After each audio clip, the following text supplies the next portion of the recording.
Every human being. You see, no matter where you have reached in your work, whether you think you're successful or not, with mentoring, you will do better. And my appeal to everybody logging today, don't make the mistake of despising the place of a mentor. Don't make that mistake of despising the place of a mentor. All right? Don't make that mistake of despising, the mentor. Everyone will do better with one. Everybody will do better with a mentor. All right? So don't make the mistake of going your journey alone without a mentor. I wouldn't have gotten this far. Definitely not. Definitely not gotten this far without a mentor. I do one or two different things. I'm a church pastor. In fact, there are many areas. I'm a church pastor. I think I'm relatively successful, relatively. I'm also a relationship counselor, relationship coach. I think I'm also a bit successful too. I'm a husband. That one I know I'm successful. I don't even think I know. The girl is here. I know I'm very successful. She's here. She's always following me about. When you're successful, as a husband, your wife follow you about. That's how you know. I believe I'm doing okay as a father also. I'll say something to fathers at the end. I think I'm doing something well. So the point is that there are many aspects of my life, and it takes a mentor. It takes the power of mentoring to actually do well. It takes the power of mentoring. So I want to challenge you. Make sure you make up your mind today that you will definitely pursue a mentoring or the mentoring relationship. You'll pursue it. Okay, so let's start. What is mentoring? What is mentoring? I'll simply define it like this. Every definition, there are little differences here and there, but this is the bulk of what the definition is about. This is the core of what the definition is about. A mentoring relationship is a relationship where a more experienced person, a more experienced and knowledgeable person guides a less experienced person to achieve their set goals. I'll say that again. Mentoring is a relationship where a more experienced and knowledgeable, that means a more experienced and a more knowledgeable person guides a less experienced person to achieve their set goals. All right. So it is a relationship totally built on clear goals, clear set out aim. It's not like friendship. It's not an association. It's not just familiarity. It is a relationship that is very matter of fact. It's clear what we are here for. It's clear what the relationship is built around. It is built around a more experienced person, a more knowledgeable person, transferring that knowledge, transferring the wealth of that experience to a less experienced person. Why? For the purpose of that less experienced person achieving set goals. So it's a very transactional relationship, to be honest with you. It's not funfair. It's clear what you are here for, and what we are trying to achieve. And it's so beneficial to both the mentor and the mentee, all right? We call the person receiving the benefit of the mentor as a mentee, all right? So that relationship is made up of a mentor and a mentee. The mentor is the one passing the knowledge. The mentee is the one receiving the knowledge. Some people also call it the protege, but I just feel mentor-mentee is a bit easier to remember, all right? So it's a mentee. So you what you're doing is that you're literally, transferring, the wealth of knowledge, the wealth of wisdom of that more experienced person. You are putting it on the less experienced person. It's such a beneficial relationship. So you are transferring all that person knows to yourself. So you are a wiser person, even at a younger age. It's just amazing. It's a phenomenal, idea. It's a phenomenal idea. And it's not a new idea. It has always been in existence, interestingly. It has been, as far back as forever. It has always been in existence, but it's just that today more and more people are losing track of it. It has always been in existence. Right from creation, right from the prayers of creation, right from Bible days, there has always been the benefit of mentoring. In fact, I normally say that one of the reasons why Adam had trouble was that he had no mentor. He had no mentor to tell him that, hey, this is not how you don't treat the devil lightly. Don't do this, don't do that. A mentor just guides you. It has always existed, the principle and the concept of mentoring has always existed. It's not a new thing. You can't outgrow it. It has always existed from Bible days. As a matter of fact, it's something God himself has always backed up and instituted. Because I know a lot of people that find it hard to learn from another human being. They think, oh, what will somebody else teach me that I can't know? Or it's only God that teaches me. It's only the Holy Spirit. There are people that have those kind of funny beliefs.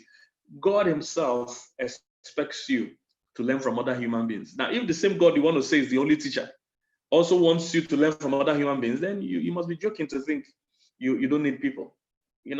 I know too many people that could have been better at what they do today, but they don't listen to human beings. They only listen to the Holy Spirit. It's only God that can tell me what to do. It doesn't work like that. If not, we won't need schools, we won't need pastors, we won't need coaches.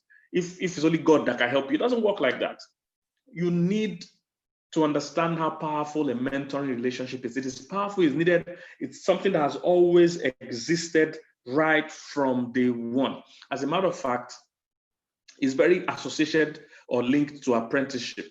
Before they started formal education, before they started schools, people only passed knowledge by apprenticeship. So if somebody was a doctor, everything he had learned by experience and other things, he would get an apprentice and pass knowledge. And to today, we still have apprenticeship, but it's also like mentoring. That's what it is. It's somebody, a more experienced person, a more knowledgeable person, passing the knowledge to a less experienced person. Today, one of my guys still came to fix my AC, and he brought one of his boys.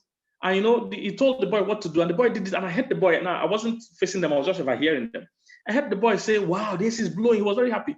I could see that he was passing something to this younger guy.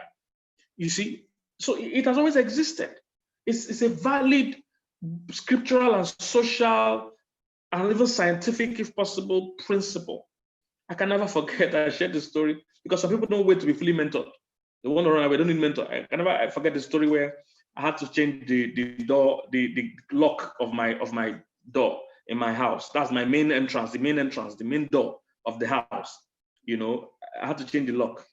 And two carpenters, not one, two of them, adults, and they were supposed to be carpenters. They came to fix that lock in the door. When they finished, they put the inside outside, they put the outside inside, meaning that somebody passing by can lock me inside my house. I mean, one comedian that was in my church, when I shared it, he said, the way it is that when people are passing, I'm the one that is knocking for the person to open the door for me. Two carpenters. This was their job. This is their life's work. They put the outside inside and inside outside. You see, these are people that never finished mentoring. They never finished their apprenticeship. They just wanted to go and make money. And that's what's happening to a lot of our young people today. It's all about, let's make money. And Instagram is not helping because people are showing you fake money, giving you fake ideas, that you don't understand that real money, there's no real wealth that won't take hard work. It takes time and work. By the time you've spent all the time and work, you won't have time to pose. That's how it works. You'll be too busy to even pose about the money. You're too busy. All right, so it has always existed right from Bible days, and you will definitely do more. You definitely achieve more, when you have it. So let's move forward a bit. I said it has always existed. I have both biblical stories and even current, or not too current historical stories. Let me give you some of the biblical ones. Most of us know about Moses and Joshua. Moses and Joshua had that kind of relationship. Moses and Joshua, they had that kind of relationship. It was a mentoring relationship. And when Moses was going to hand over, there were two guys that were most likely to get the job, but God chose Joshua. The two guys were Joshua and Caleb, all right? Moses was now retiring, for some reason. He had to step aside. So they had two guys left that they could hand over to, Joshua and Caleb. But Joshua was the one that was mentored. Caleb was stronger. Now, those of you that have Bible understanding, you know what I'm talking about. If you've never read the Bible, you don't have Bible understanding, just follow the story. A guy called Moses was the main prophet. He had to retire. He had two proteges or two younger guys that he could hand over to, Joshua and Caleb, all right? The rest of the people they had knocked them out. Only those two adults were left, Joshua and Caleb. How would they choose? Which one should they choose? Very simple. God picked the one that was mentored, all right? The one that was mentored wasn't even the most qualified. In fact, he was the less qualified, but God will always pick a mentored person over a person that is not mentored, any day, anytime. In fact, they do it every time, even in employment. They say if you have 5 years experience, why are they saying so? Because experience itself is a commodity. you can never despise. It's a thing. So they say if you have 5 years experience, then you can apply for this job. They don't even know if the experience you have is a useless experience, but you see, experience is a thing. So they gave the assignment to the mentored person, not the one that is not mentored, even though the one that is not mentored is stronger. How do I know? It's all there in the Bible. Joshua and Caleb. Caleb was the one, when they went to spy the land, Caleb was the one that said, "This people are bread for us." Caleb is the one that instilled the people that were complaining. He said, "Let's go and face giants." So Caleb was a stronger person. Caleb came 40 years after they entered the promised land. He was now 80, very old. He told Joshua then, "Give me this mountain, that I'm still as strong as I was 40 years ago." So Caleb was generally a stronger person. Now, Joshua, on the other hand, was a timid guy. Joshua was a fearful guy. So he wasn't supposed to be the one they would assign to lead the children of Israel into Egypt, into the promised land, rather. He wasn't supposed to be the one, but he was the one that was mentored. How do I know about this? Simple. There are about 7 times in the Old Testament that the Bible says, "Be strong and very courageous." About 7 times. All 7 was addressed to Joshua. Oh, do you understand? That's how fearful he was. In Deuteronomy, Moses told Joshua, "Be strong and very courageous." You don't understand what that means? He was not strong, he was not courageous. Joshua 1, God told Joshua, "Moses, your Oga, has left. You now, you're going to take over. Be strong and very courageous." When that finished, God told Joshua twice, I think. The children of Israel also now told Joshua. After he told them, "I'm the new captain, we're going to enter the promised land," when he finished talking to them, they say, we only have one advice for you, Oga. Be strong. Everybody was telling Joshua, be strong and courageous, because he was not strong and courageous.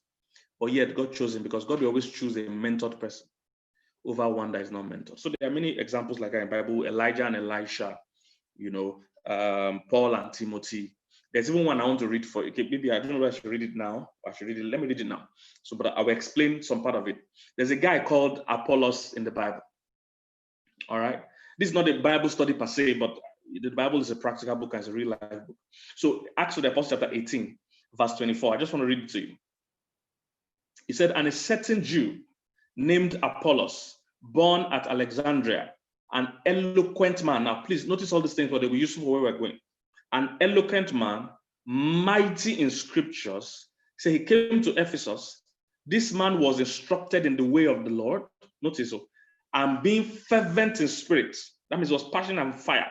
So he spake and taught diligently the things of the Lord, knowing only the baptism of John. He was limited in his knowledge. Even though he was powerful, passionate, all those things. Now, see the next verse, verse 26. "And he began to speak boldly in the synagogue." You see the guy was speaking boldly. He said, "Whom when Aquila and Priscilla had heard him," he said, "they took him unto them." They took him aside. He said, "Come." He said, "Come." They took him aside. He said, "And expounded unto him the way of God more perfectly." They saw he had talent. They saw he had the passion. They say, but he lacks accurate knowledge. So they called him aside. After the shouting in the synagogue, they said, "Come." They called him. They said, and when he was disposed to pass into Achaia, the brethren wrote, exhorting the disciples to receive him. I will explain all this when we get to the benefits of mentoring, because a lot of the things I will share with you are in this piece of scripture. He said he came and they wrote that they should accept him. He said that the disciples should receive him, who, when he was come, helped them much, which had believed through grace. Verse 28. For he mightily convinced the Jews, and that publicly, showing by scriptures that Jesus was Christ. His message had changed. He was now more effective as a human being. He was more effective as a person because of mentoring. All right. In real life times, we have people like Mike Tyson. He was just a street fighter before. One guy called Cos D'Amato, so the white guy, picked him up and said, "You can use all this your anger and strength for something positive," and he became a heavyweight boxing champion. And Mike Tyson's career also started to go down when that guy died. All right, his mentor. Of course, some of you know Mark Zuckerberg stumbled on the idea of Facebook from other things they were doing in school. They were just having fun. It became something great. Many companies were trying to buy the company. He had one guy that was like a mentor to him that told him, don't sell Facebook. And that idea has helped them to today. And there are many, many other stories like that. So there was Bible stories and there are real life stories. The point is that mentoring has always existed. All right. If anybody you see that is successful, that has sustained success, there's mentoring there. You see, sometimes breaking through and succeeding is not the hard part. Staying through is where the hard part really is. Anybody can break through, can drop one hit song, you can get one breakthrough, but staying through requires mentoring.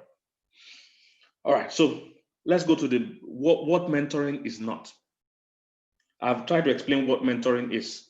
Person of a more experienced person, a more knowledgeable person, passing knowledge to a less knowledgeable and less experienced person for the purpose of achieving a set goal. Now, what mentoring is not, or what a mentor is not, or who a mentor is not. All right. Number one, a mentor is not a sponsor. A mentor is not a sponsor. Very important. There are many people that are chasing a mentor because they think it's going to give them money. So they say, you are my mentor. What they mean is that you are my sponsor. That's what they mean.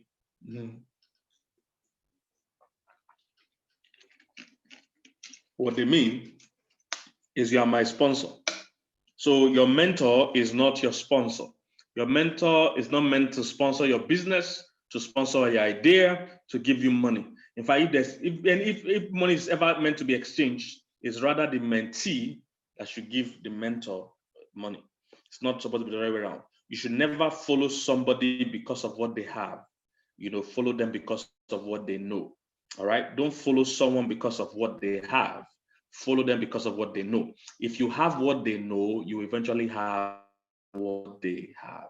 Okay? Very important. Never follow somebody because of what they have. Instead, follow them because of what they know. If you know what they know, you will have what they have. Very important. So there are many young people making that mistake. They're chasing someone because they want the person to give them material things. You're chasing because he will give you a car, will give you money. That's not what you need. Mentor is not your sponsor. Okay? Number two, what mentor is not? Your mentor is not a babysitter. It's not your babysitter. He's not meant to follow you all through life.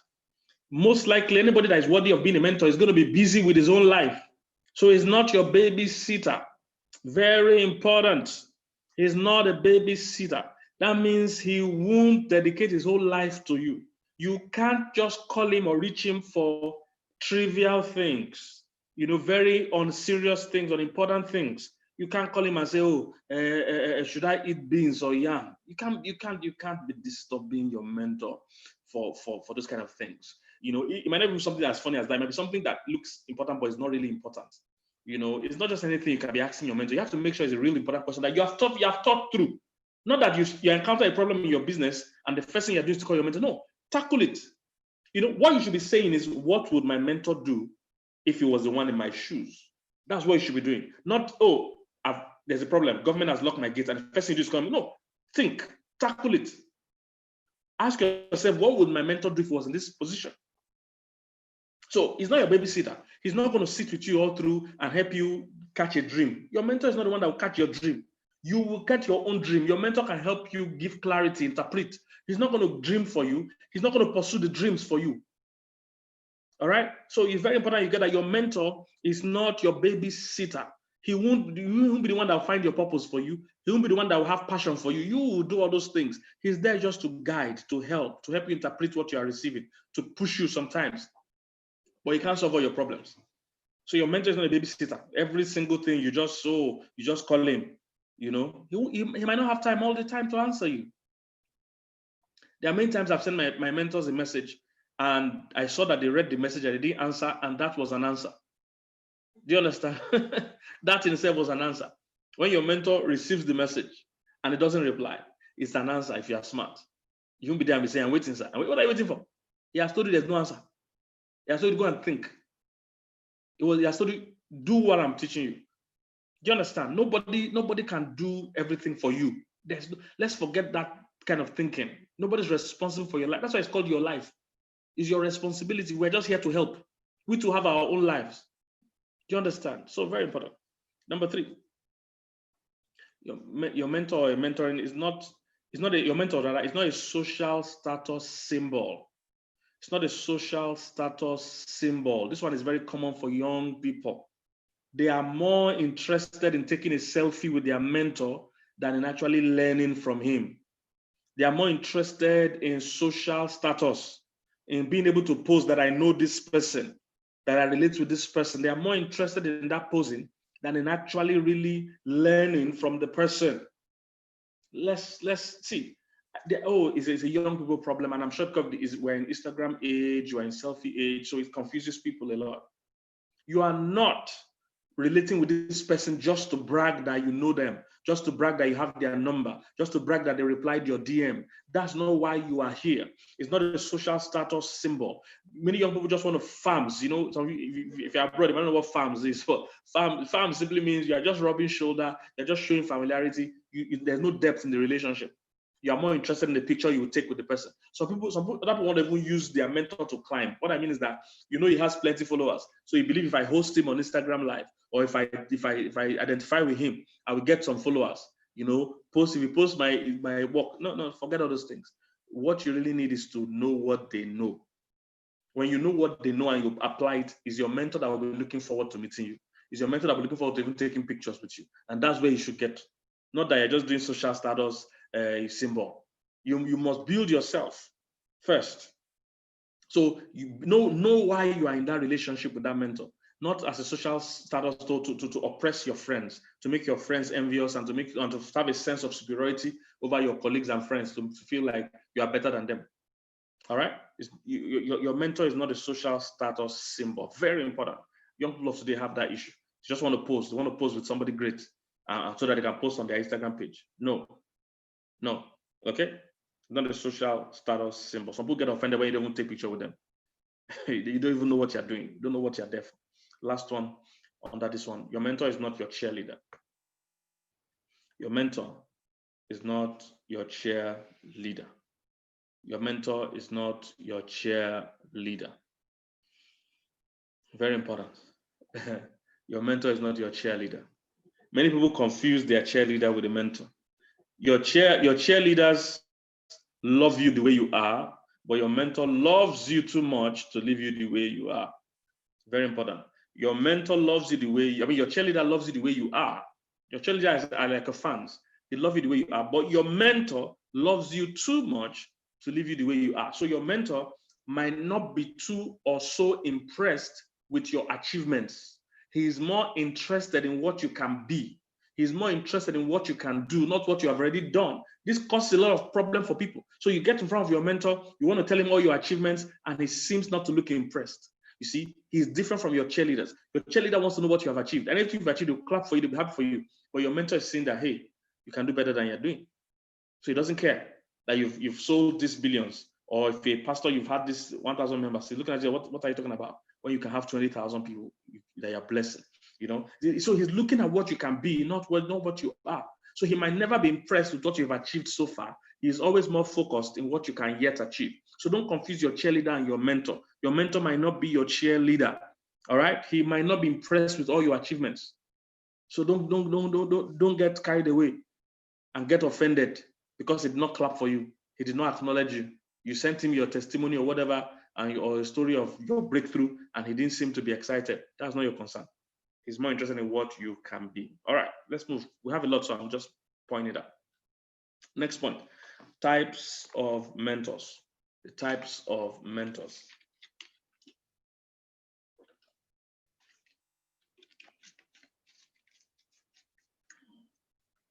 Types of mentors. There are basically 4 types, you know. From my own understanding, there are basically 4 types. Number 1 is a present mentor. A present mentor. All right. A present mentor is a mentor that is very active in your life. That means you have a one-on-one relationship with this person. All right. They might not be physically in the same city with you. Sometimes you have the privilege of meeting them physically. Some other time they might even be distant, as in they're not in the same city. However, you have a personal relationship. So you are sending emails, you are sending messages. They're able to reply and give you counsel, either by phone call, text message, email, but they are active in your life. So you're having a one-on-one relationship. Yes, you're being able to contact them and say, oh, I'm trying to do this thing. I don't know what to do. I'm stuck. And they're giving you counsel and advice and encouragement. So that's the present mentor. Okay, that's number one. Second one is the distant mentor. So a distant mentor, you don't have a one-on-one relationship with them. However, you are in touch with their materials. So they are mentoring you from afar. All right, they are mentoring you by their speaking, their emails, podcast, live shows, whatever it is, YouTube. They are mentoring you, even though you don't have a one-on-one with them. They might not even know you personally. All right, they might not know you personally, but you are being mentored by them. You see, the beauty is that for present mentors, you can't have too many because you don't have all the time to service all those relationships. But for distant mentors, you can have many. So Paul said that in the Bible that you can't have many fathers, but you can have many teachers. All right, Paul mentioned that you have only one father, but you have many teachers. So you can have many teachers if it's distant. All right, so I can read a lot about one particular person, read all their materials, all that they write, follow their podcast and their page or whatever, but I've not talked to them one-on-one. But I know a lot about them. I know everything I need to know about what they have to say about a certain topic, even though I've never met them. All right, that's a distant mentor. It's different from a present mentor that I'm able to contact and see. They both have their benefits and they are both might be the options you might need to explore. So the third one is a periodical mentor or seasonal mentor, basically. This is somebody that mentors you just for a season, periodical mentor or seasonal mentor. Somebody that mentors you for just a season. So in this case, you are dealing with something that is seasonal in your life and you need a mentor. So let me give you examples of what I mean. It can be that you're about to get married. You know, maybe you're planning for your wedding and there's somebody that is either experienced in wedding planning or just got married recently and is putting you through some things. So you're writing a project in school, somebody putting you through. This whole relationship here is just for this period I'm writing the project. After that, our relationship is over. They're just guiding me through a very small project or small season of my life. Okay, so it's a seasonal mentor. It happens a lot when you're doing something, you know, maybe you're writing an exam, you want somebody to put you through. It's just that period of the exam. All right, seasonal. And the fourth one is peer mentoring. Peer mentoring. So in a peer mentoring, usually a group, but the baseline in peer mentoring is that it is usually people of the same level, kind of. You have something in common. So for instance, when people do tutorials, maybe if you have been to university or whatever, sometimes when exams are coming, you see your own classmates doing tutorials. That's peer mentoring. So they're in the same class with you, but they're just too intelligent and too brilliant. I don't know what they're doing in that school, but they're there, you know, and they're doing tutorials for their mates. You know, that's peer mentoring. Or maybe somebody in year 5 doing tutorial for people in year 4 or something. That's the peer mentoring. All of you are students. You know, you have something in common. Sometimes it might even be colleagues. You know, you guys are colleagues and you are, you know, rubbing minds. So one person that is a bit more knowledgeable or more experienced is teaching the other one. But even though we're all on the same level, for me as a pastor, I have a lot of friends like that are pastors. We're kind of contemporaries, but every time we come together, I'm able to learn something because what makes peer mentoring different is that you guys are most likely dealing with the same kind of challenges.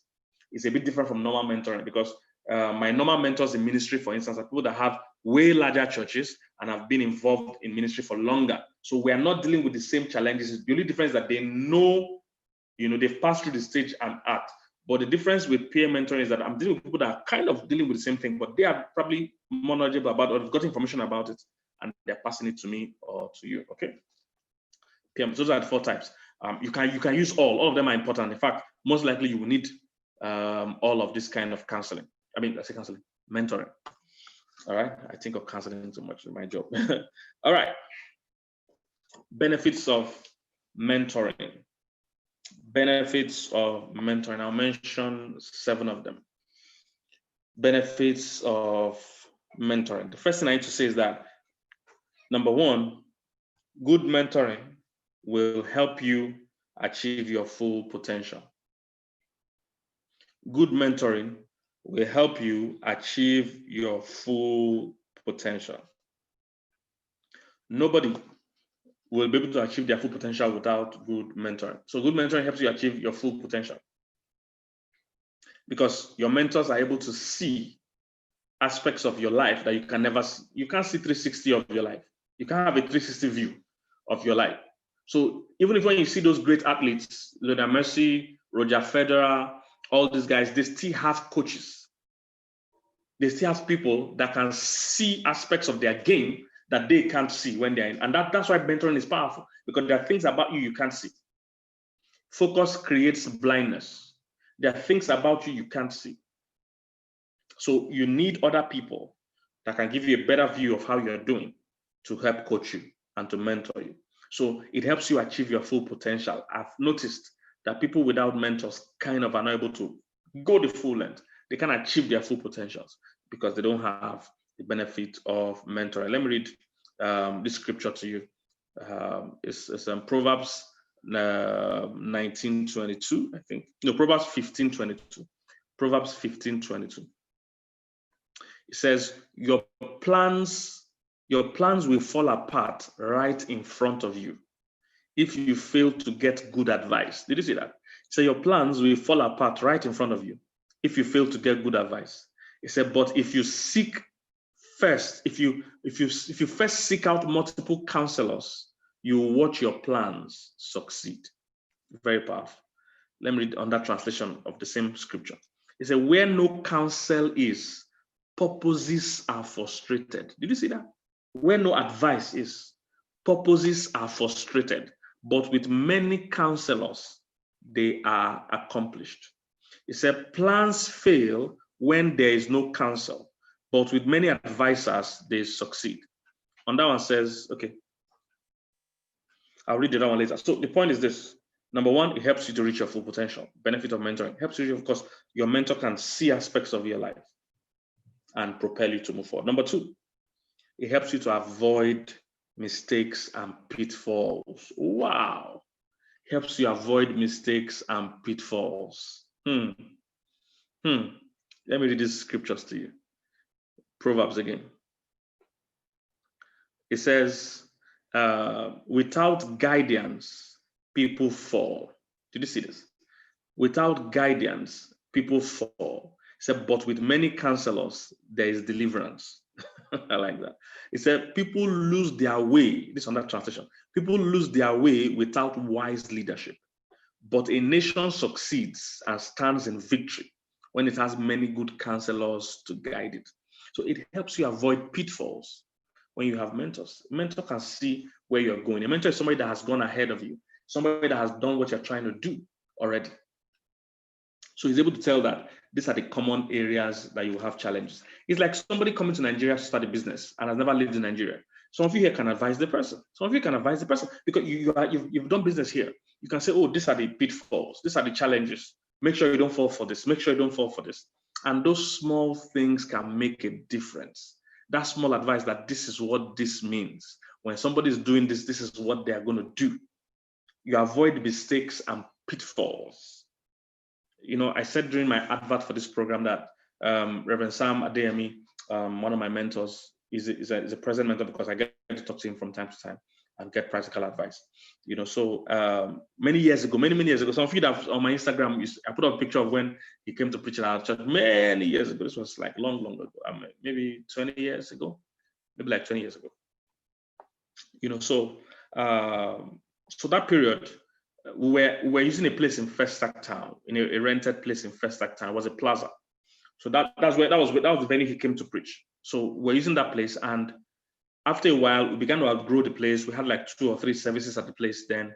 So we're looking at how to expand, how to move out of the place. This is very important. And while we were doing that, somebody suggested that we should lease a property next to that plaza. It was an empty land, but it belonged to an organization, that we should lease it and build a building.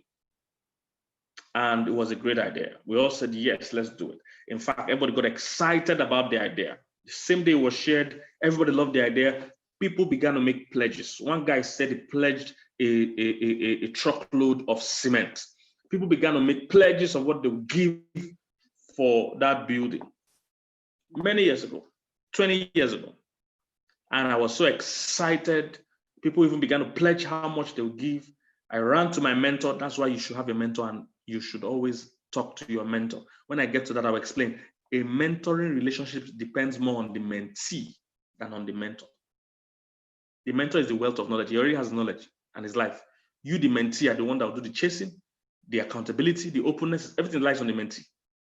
So I ran to him and said, hey, sir, we're about to launch this project. It was a great idea. In fact, people have made pledges, want to build a building next to our land, just next to our facility there, and lease the land and all that.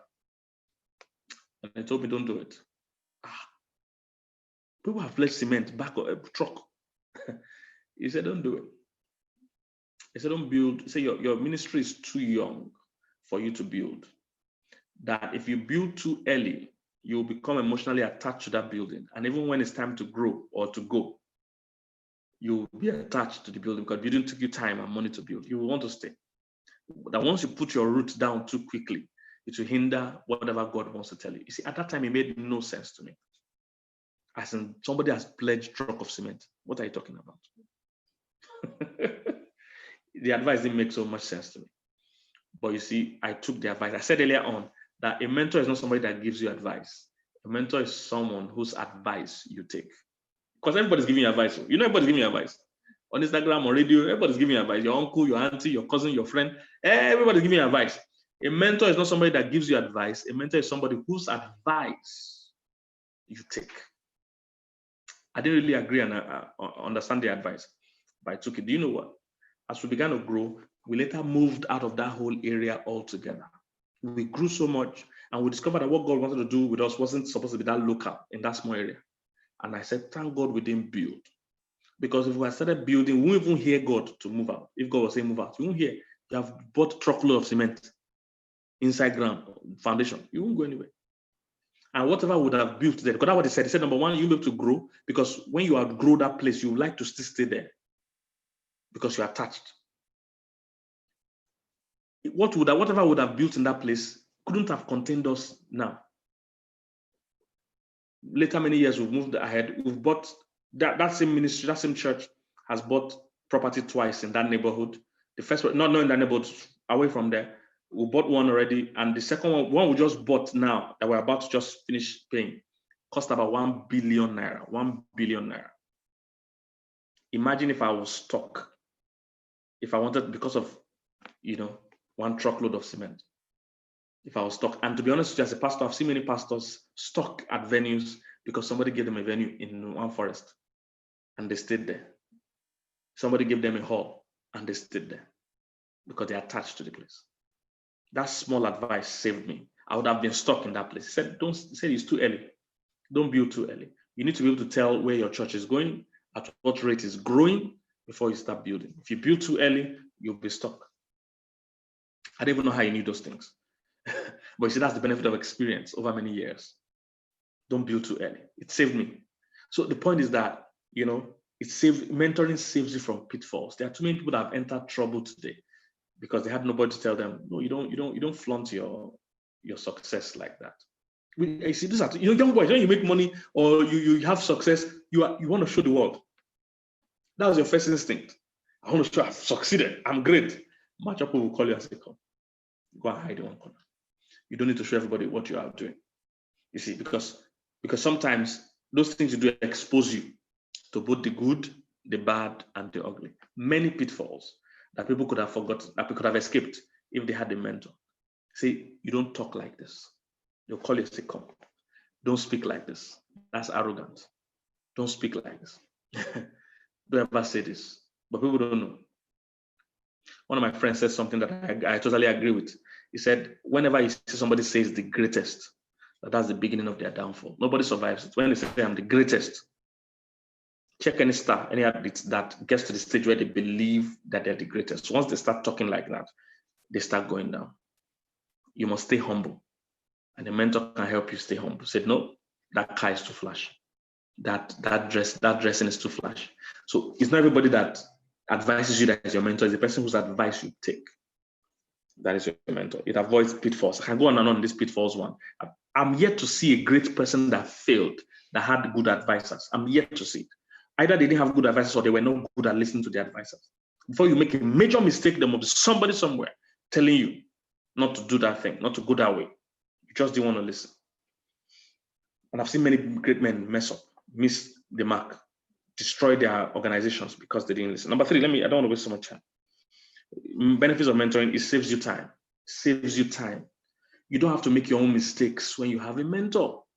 You don't have to make your own mistakes. The mentor will give you all the gist. So you don't waste time searching. You don't waste time reinventing the wheel. The principles are already laid out. The things that work and the things that won't work have been laid out. So you don't have to waste time trying it again and again, something that has been tried already before. It saves you time, all right? It saves you time. So you're moving at a faster rate. There's no use for each generation to make the same mistakes or try the same things.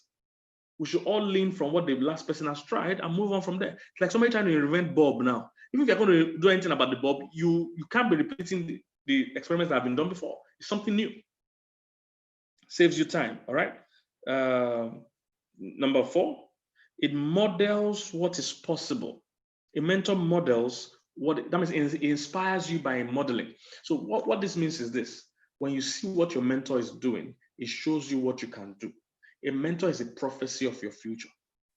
A mentor is a prophecy of your future. When you have a good mentor and you see what he's achieving, it shows you what is possible. It makes you realize that you have not reached where you are going to. If you don't have a mentor, with your little success, you can think you've arrived. You don't even know what's possible. You are feeling hopeless, feeling helpless. But when you see your mentor, when you see that mentor achieving great things, it will show you that if he can do it, I can do it. And every human being needs that modeling, needs that picture of a better future. Your mentor embodies that picture of a better future. So it helps you, shows you what you can become. Very important. Next point, number 5, I think. Mentor gives you vital information and encouragement.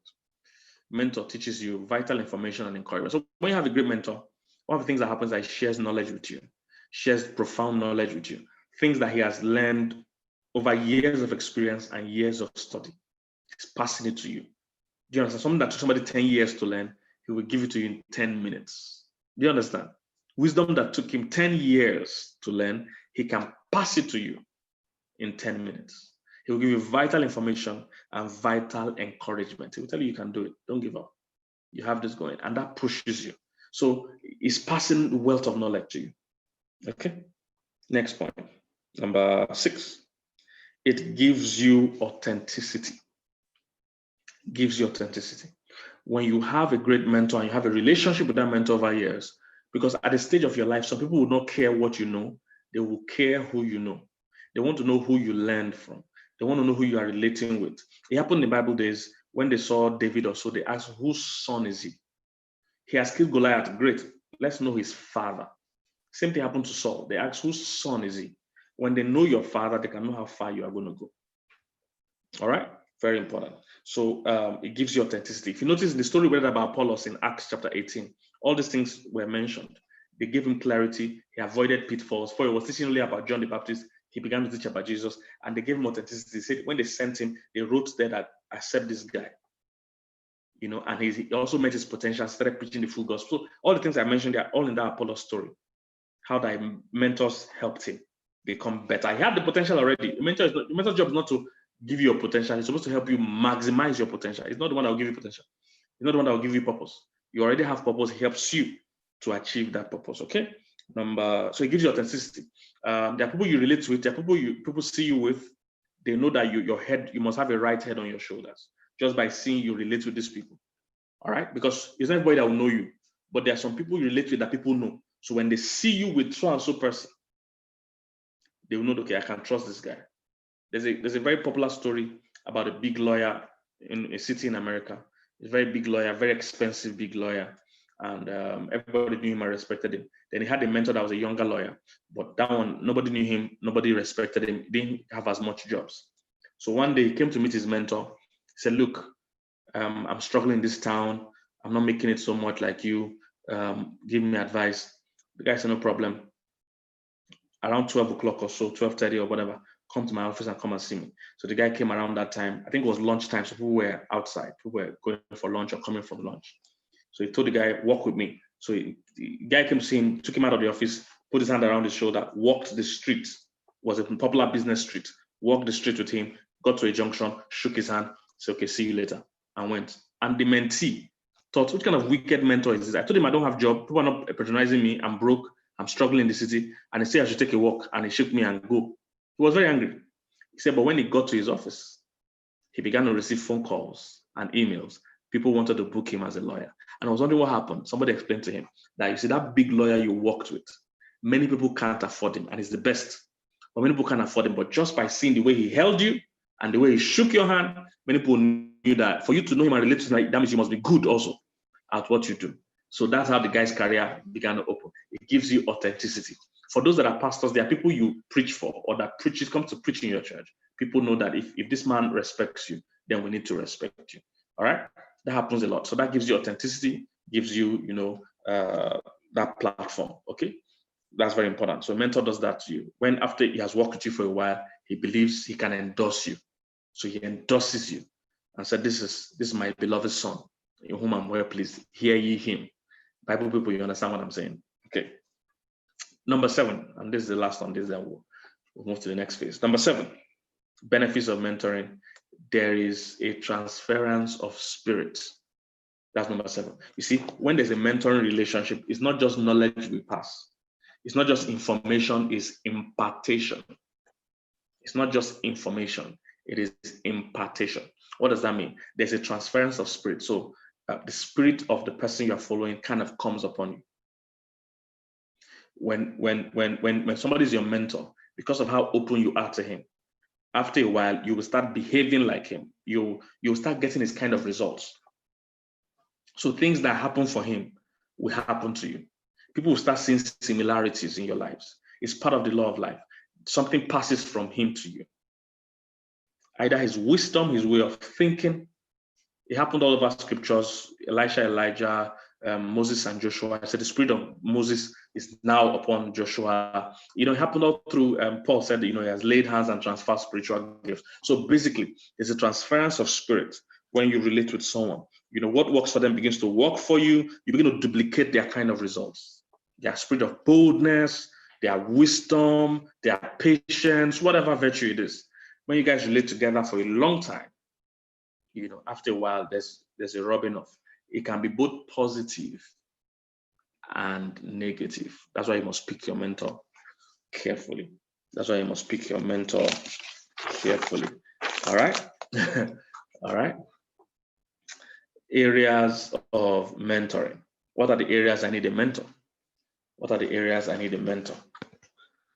Areas of mentoring. Number 1 of the areas you can pick a mentor is in the areas of your strength.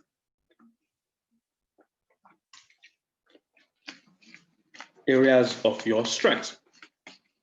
This is important because you need to know what are the areas I might need a mentor. First is the areas of your strength. So let me give you an example. Let me use myself as an example. I'm a preacher, I'm a pastor, and I'm also a relationship coach, relationship counselor. So I have mentors in my field. That means in relationship counseling, marriage counseling, I have mentors in that area. So they are helping me sharpen my strength. They're helping me sharpen an area I'm already strong. So just to make sure I'm able to maximize what I'm already good at. So if you're a singer, you maybe sing a certain kind of way, certain kind of music, you get mentors in that area you are strong. You are good with lyrics, you get mentors, you get other good lyricists, and they sharpen your lyrical, dexterity and prowess, and you become great at it, So you're already good in that area, you just become great. You're already great in that area, you become greater. They sharpen you in the area of your strength. So that's an area you need a mentor. So I'm good at this thing already, but I can be better, or I want to be better. Even if you think you're the best in the world, some people younger than you have some aspects of that gift too that you can learn from. So I read a lot. I read people that I feel that are younger than me, or that as long as they look like they know what they're saying, I'll read it. I must know what's going on.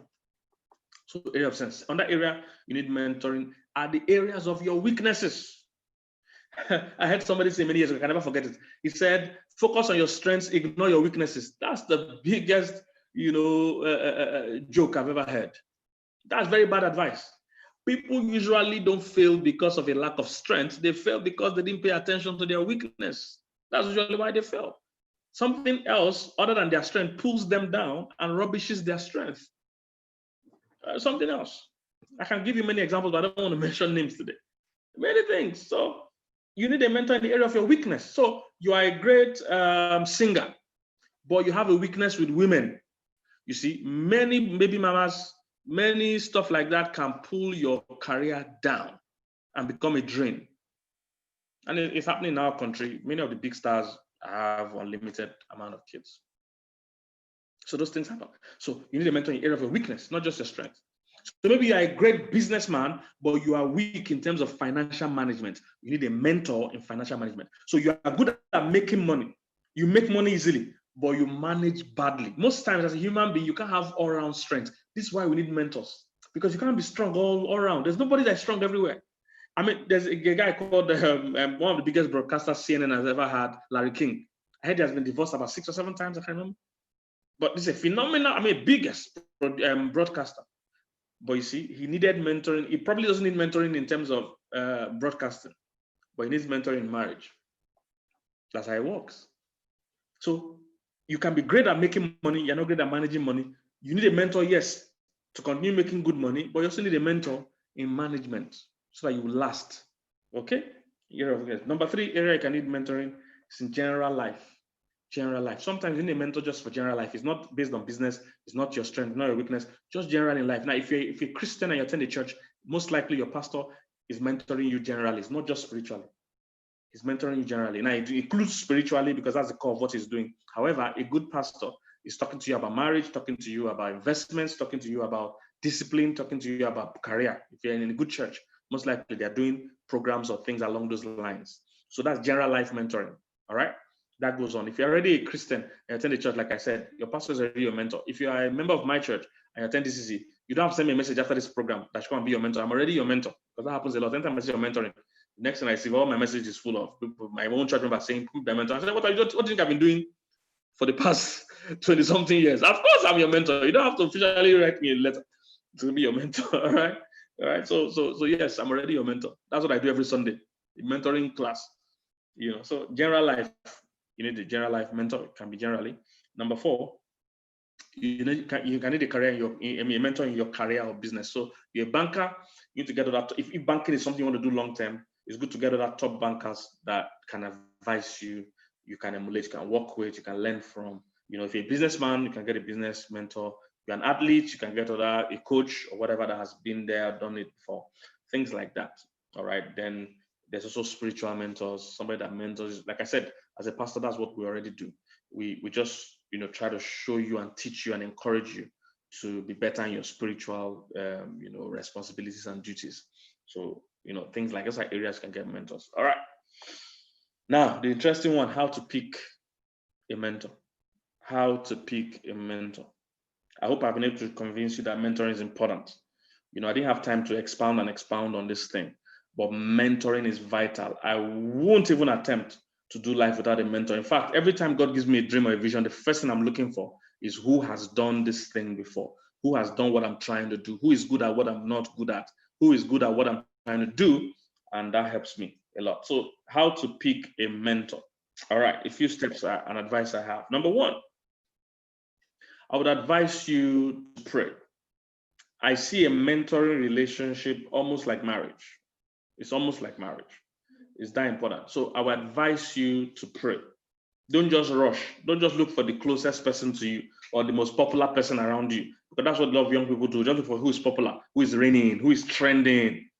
No. Sometimes your mentor might not even be big. It might not be popular. It might be somebody quiet, unknown, but he's the person God has chosen for you. He's the person that will help you birth your dream and birth your vision. So it's not about popularity. Okay? So pray about it first. That's what I advise, because you need to be guided by your spirit. You need to be led by God. Sometimes you might not get a mentor immediately. So you need a mentor. It might not happen this year. So don't be impatient and just start running up and down. No, calm down. All right?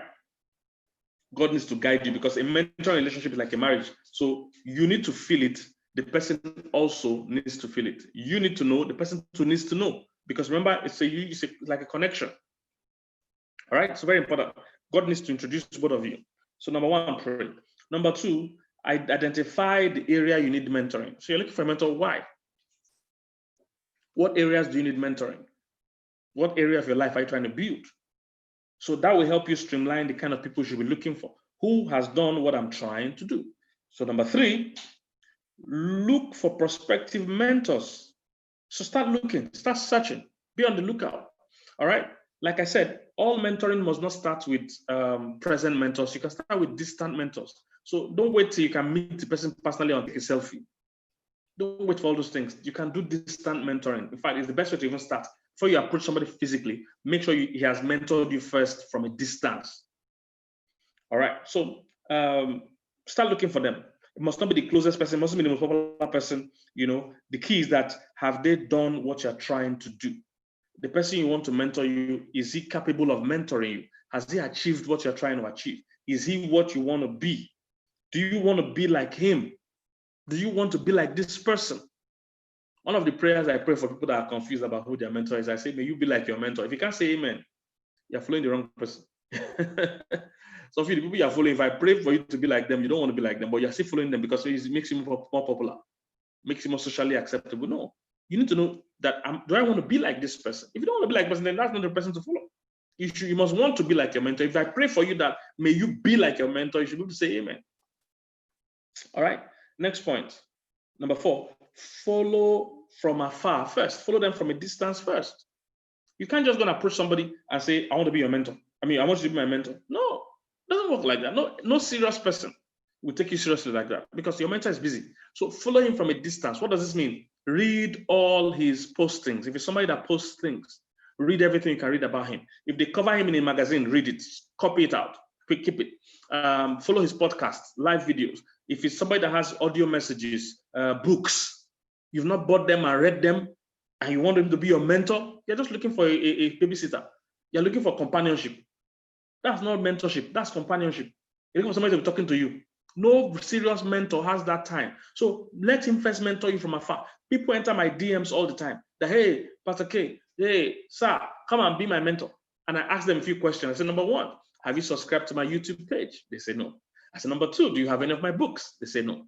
3, do you have any of my audio messages? Say no. Have you ever attended any of my webinars? Say no. You're not serious. I don't have time for that rubbish. Let them mentor you from a distance first, so that by the time you are talking to them, you're able to say, sir, I have a question. You see, start with a non-threatening, I don't know if I'm jumping ahead of myself, but let them mentor you from afar. I'll probably get to that. Let them mentor you from afar. I'll get to what I'm about to say.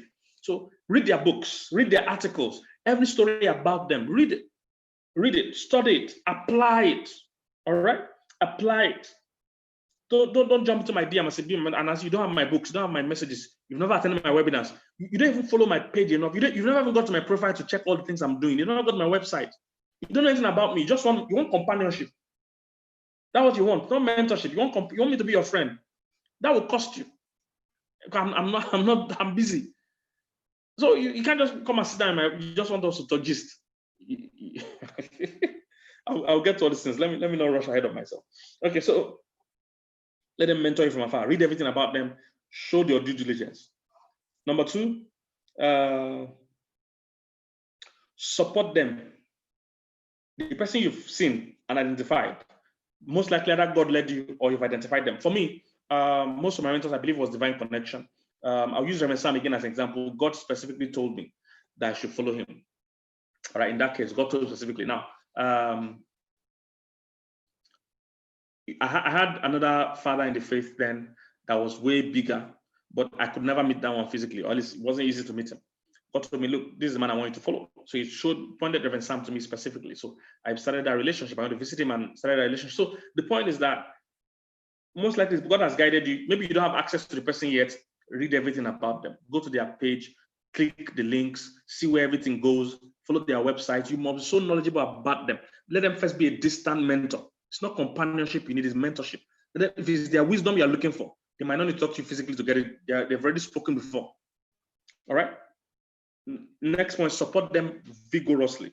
Support them. What do I mean? If your mentor puts up in a post you like, repost it. Like this is our program now. A few of my mentors posted it on their page. That's how it should be. Your mentor is doing an important meeting. You don't like, you don't comment, you don't repost, but he should be your mentor. It's companionship you're looking for, not mentorship. Support them. They will start noticing you that, who is this guy always supporting me? Who is this guy always supporting me? I remember I had the story of how a pastor, Krefodola, became close to another senior pastor, Kenneth Copeland. He was attending all of the Kenneth Copeland's program, all of it. And Copeland kept saying, who is this guy that is attending all my meetings? And one day somebody introduced him that, oh, this is Crefudol. I was like, oh, okay, nice to meet you. But he has been seeing the guy's face everywhere. There's some support you give. The person will know you. Sometimes those early years, when somebody comes and buys all my books, or my team tells me that somebody just bought all your books, I say, oh, I don't know.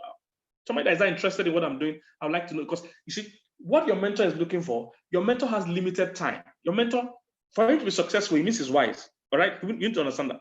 Whoever you are choosing as a mentor, for him to have succeeded a bit, he has some wisdom. So part of that wisdom is that he likes to invest where he knows it will yield. So if he's seen that you're already reading a lot and following him closely, that's a place he feels will yield for him to invest. His time is limited.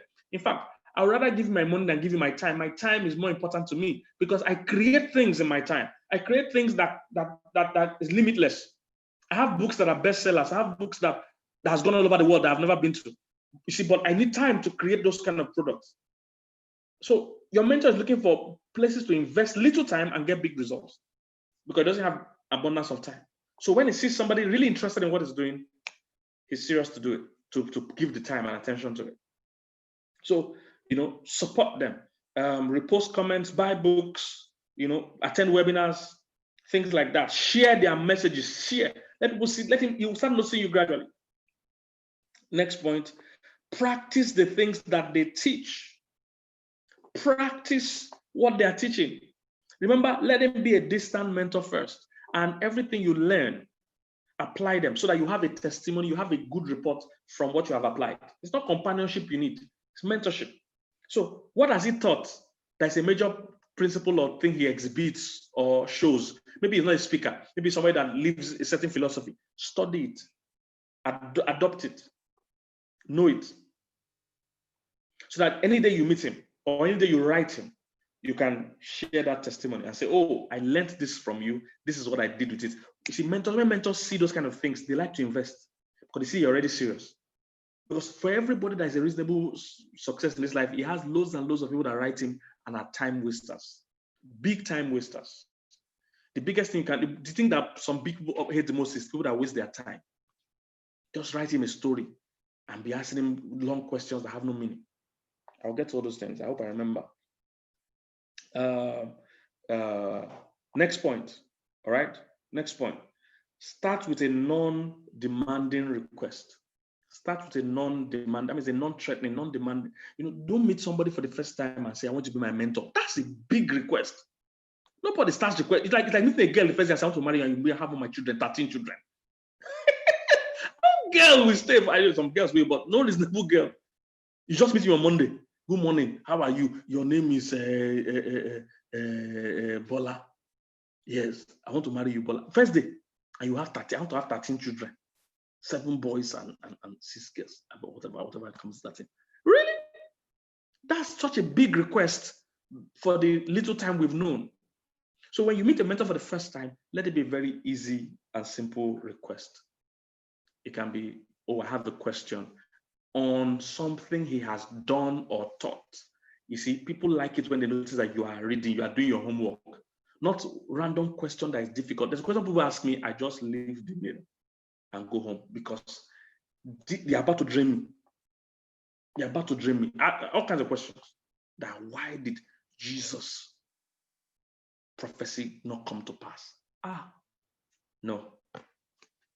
We don't know ourselves for that. I'll send you go to church. You're a pastor, you're a Christian. Ask your pastor. Give him that problem. It's too much. I don't know you now. I don't know Jesus. No, that's too much work. So start with a non-threatening request. You can't meet somebody on Monday, first day and say, be my mentor. Fast, how? I don't even know what you're trying to achieve with your life. Start with a little request. Oh, sir, I heard you say this. I don't understand it. Or I heard you do this. I don't understand it. Show some interest. It's a little request, not so big, not something too big. All right? Not something, not do you want to be my mentor? And things like that. Let's move. Next thing, wait for the opportunity to meet. It might not come immediately, but be patient. If you are doing what you should do and you allow the person to be a real distant mentor, the opportunity to meet will come. So, but don't over push it, don't over manipulate it. All right, let it happen naturally. When you meet, a few things you should note. Number one, start with the impact of what they've taught, has had in your life. Now, not general, not, oh, sir, your work has impacted us. That's general. Oh, sir, you are a great inspiration to the youth of this country. What's all that? What's all that? Be specific. Sir, this particular thing you said changed my way of thinking in this specific way. Clear testimony. Not, sir, you are great. You are a great man. What are you talking about? People hate psychopaths. Be specific. Say, sir, you taught on June 13th. You taught about the principles of so and so. And one of the principles you see, prepare before you come now. Go and prepare. You taught on the principles of so and so. This particular one, principle number 3, the law of so and so. I applied it to this life, my area of life, and this is what happened. Woo! You've elevated among the many people seeking his attention. So be specific. Wait for the right time. Don't push it. Let him be a distant mentor till you have the chance. When the chance comes, share your testimony first. What his teaching has done for you. Make your request clear and brief. Don't start to say, sir, I want to, no long story. I've been following you from a while. This is what I've learned so far.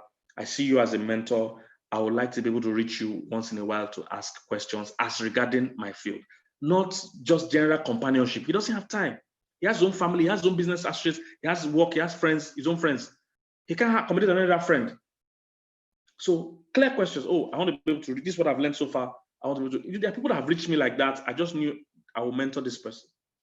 Clear, simple questions to the point.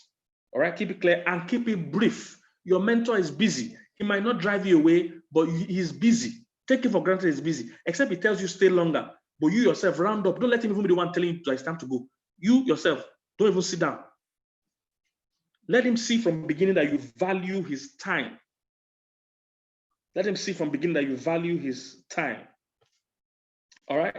Then if you can, this is another great thing to remember, give to your mentor. Give to your mentor. Most times your mentor spends his whole life giving to people. Not many people give to him.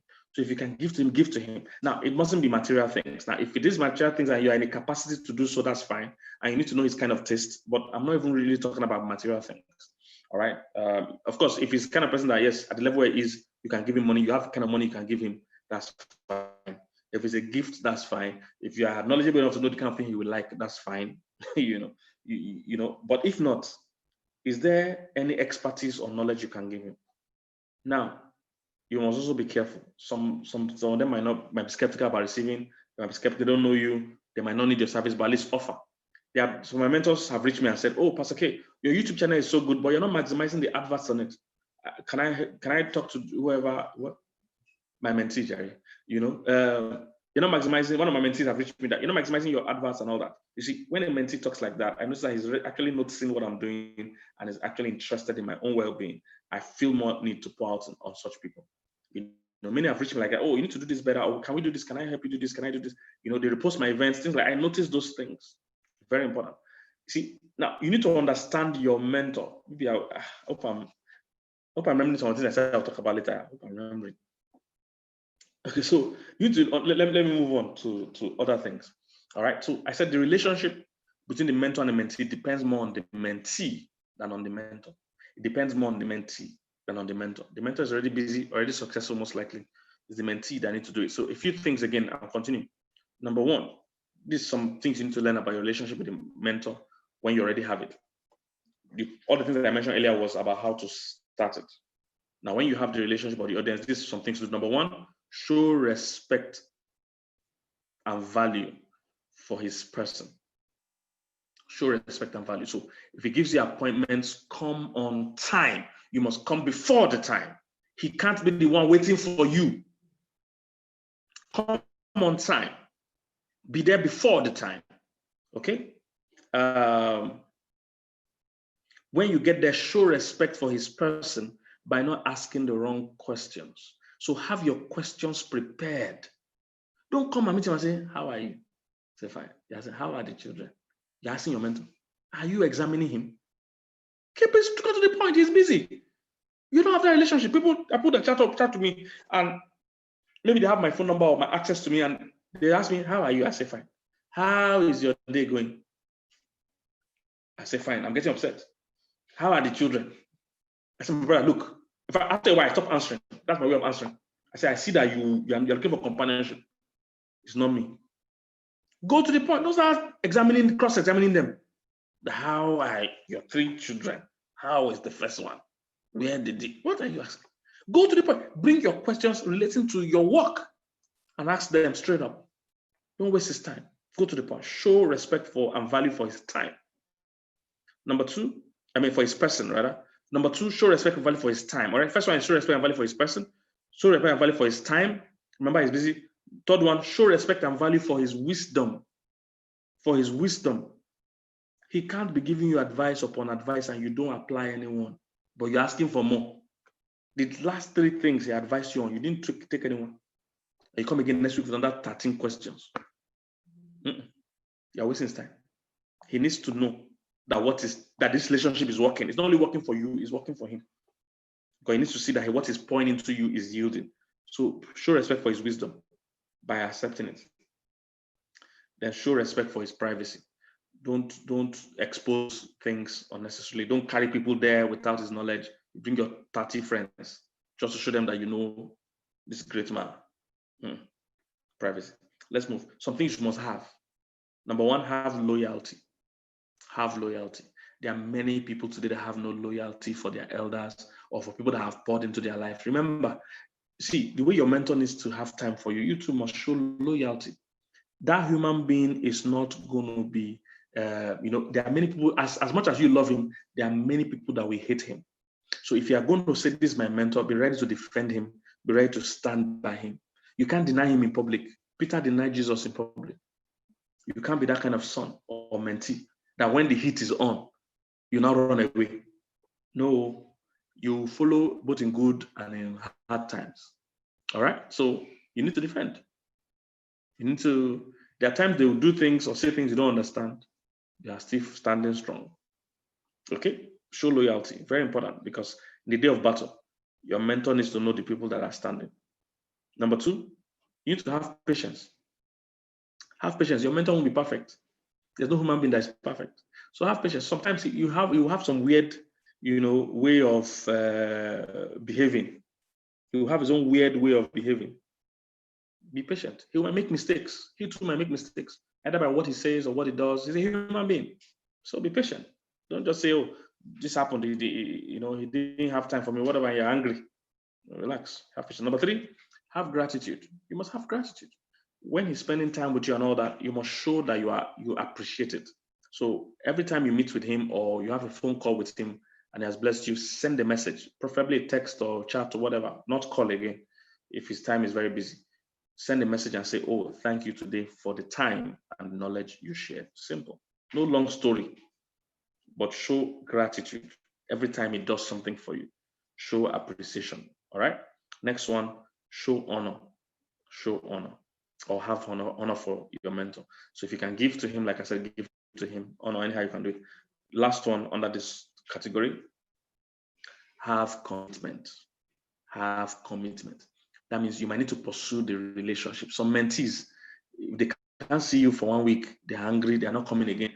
Or if they've gotten small results, they run away. Commitment is a long-term relationship. So continue to pursue it. Continue to be there. You don't have to even talk all the time, but you are there. Once he's doing something important, you show up. Your mentor is having an event, you must be there. Even if you don't need what he's sharing. But you are showing up. On a wedding, it's only 2 people getting married now. It's not, you can say, "I'm not going to get married." Yes, but it's your person getting married. You have to show up.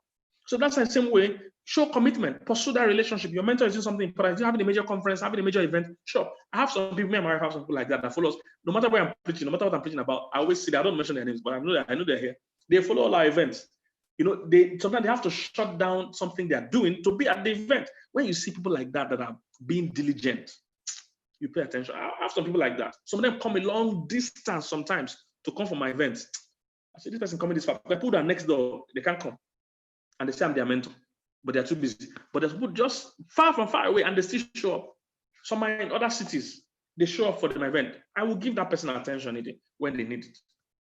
All right, so show commitment by pursuing the relationship. The time might not be convenient, the day might not be convenient, but you do what you can to show up. It shows commitment, pursue it. Understand, under commitment to understand your mentor. You must understand your mentor. This confuses a lot of people. If your mentor is a conservative person, then you must know how to relate with him. You can't come and be, wear funny hairstyle, and all that. He's conservative. Your mentor is a suit and tie person. When you're coming to see him, you wear suit and tie. Very simple. Even if you normally like to wear suit and tie, but you know that, haven't you noticed, and I've shared this a lot, those of you that watch, maybe in America, you watch a lot of movies or whatever, haven't noticed that no matter who you are, once you have a court case, most people, they wear tie and suit. Even a rapper that wears bling bling and tattoo on his forehead like this. When he's going for court case, he wears suit and tie. Because they've trained them that, look, the people that are going to judge this matter, they will see you before they know you. You must dress in a way that you look like you didn't kill somebody. Not that they're accusing you of murder. Then you come, you wear sleeveless top and it's torn on every side. Then you have tattoo here of stick, on that tattoo here of grenade and bomb and gun. And they say this man is the one that killed somebody. They say it's not. They say you are a killer. You are a killer. You already look like a killer. So your mentor is somebody that is set suit and tie. If somebody that is casual, you can't come there suit and tie. You come casual. He's somebody, maybe he's somebody that is classy, like classy. Then you also step up if you need to. You must understand your mentor. He's somebody that doesn't like phone calls, for instance. Somebody like me, I don't like you to call me, except it's urgent and it's only phone call that I can use, and it must be scheduled. You must send me a message first that, can I call you on so and so time? Because most times I'm doing many things at the same time. For you to call me, what you're saying is I should shut down everything I'm doing to speak to you. It better be important. As in, I must agree it's important too. So I prefer you to text, no matter what you want to tell me, text me. If you want to say, look, I'm going to die in the next 5 minutes, text me. Because even if you call me, I might not be able to save you. But you get the message, right? Don't die. But you get the message, right? The point is that for me, I like chats. I like text. It gives me liberty to do other things while I'm talking to you. I can talk, sometimes I'm chatting with 5 or 6 or 7 people at the same time. So, but to call means I must stop everything I'm doing to talk to you. So you understand your mentor. Some other people, they don't like chats. They don't like text, or they don't even read it, or they don't have time for it. They prefer for you to, if you want to talk, call me. If that's what they prefer, then comply. But understand your mentor, so that you won't do things, out of order. I've mentioned commitment. You must buy their materials. Very important, and participate in whatever they're doing. All right. I'll be able to take some questions. Let me say this: the obligations of a mentor to a mentee. If you are here, one day you will be a mentor, and I'm hoping you'll be able to succeed enough to be somebody's mentor. And it's not about being so successful. Sometimes it might be little things. It might be, so you don't have to wait till you are heavily successful. So the obligations of a mentor to a mentee. All right, that's what I'm dealing with. Number one, make time for your mentee. You have to make time. If God connects you with somebody, because everybody that is a mentee today, one day you must be a mentor. That's the whole plan. We're not training you so that you will always be a mentee till you die. That's not the point. The point is that one day you just somebody's mentor. We need to keep passing values, guys. This is important. I'm about to round up now, and this is the most important part to me. We need to start passing values to the younger generation. We can't leave them unattended. Too many errors going on all around us. Make time for your mentees. Everybody here watching me, one day you must be somebody's mentor. Yes, we will be in different categories, but you must mentor somebody. There must something you have learned that you can pass. See, we live at a time when, people need to hear more positive things. And it's important, guys. One of my lecturers shared something in one of my courses, very profound. He said they did a research one time, an experiment one time. They brought 40 people, 40. And 39 of them were part of, they knew what was going on. Only one person was really going through the test, only one person. They brought 39 people that were all in the plan, but they didn't know. So they arranged 40 people and they showed them 2 dots on the board, 2 dots. The dots were blue and red, blue and red. That was what the dot on the board was. But the 39 people in front of this 40th person, All 39 of them said the dots are 2 blue dots. Now the dots were blue and red, one blue, one red, but all the 39, they were in on the experiment. They all said, they looked at it closely and said, wow, this is blue and blue, blue and blue, 39 of them. When it got to that last person, he too said it's blue and blue. It was clearly blue and red. But because 39 people said it's blue and blue, one person that was seeing blue and red clearly said it's blue and blue too. What's the point of this? We must start saying the truth, speaking what is right, because this younger generation, the more we show them what is right, or what we think is right, they will fall for it. It's happening all over us. I mean, we're having discussions that we shouldn't be having as a country.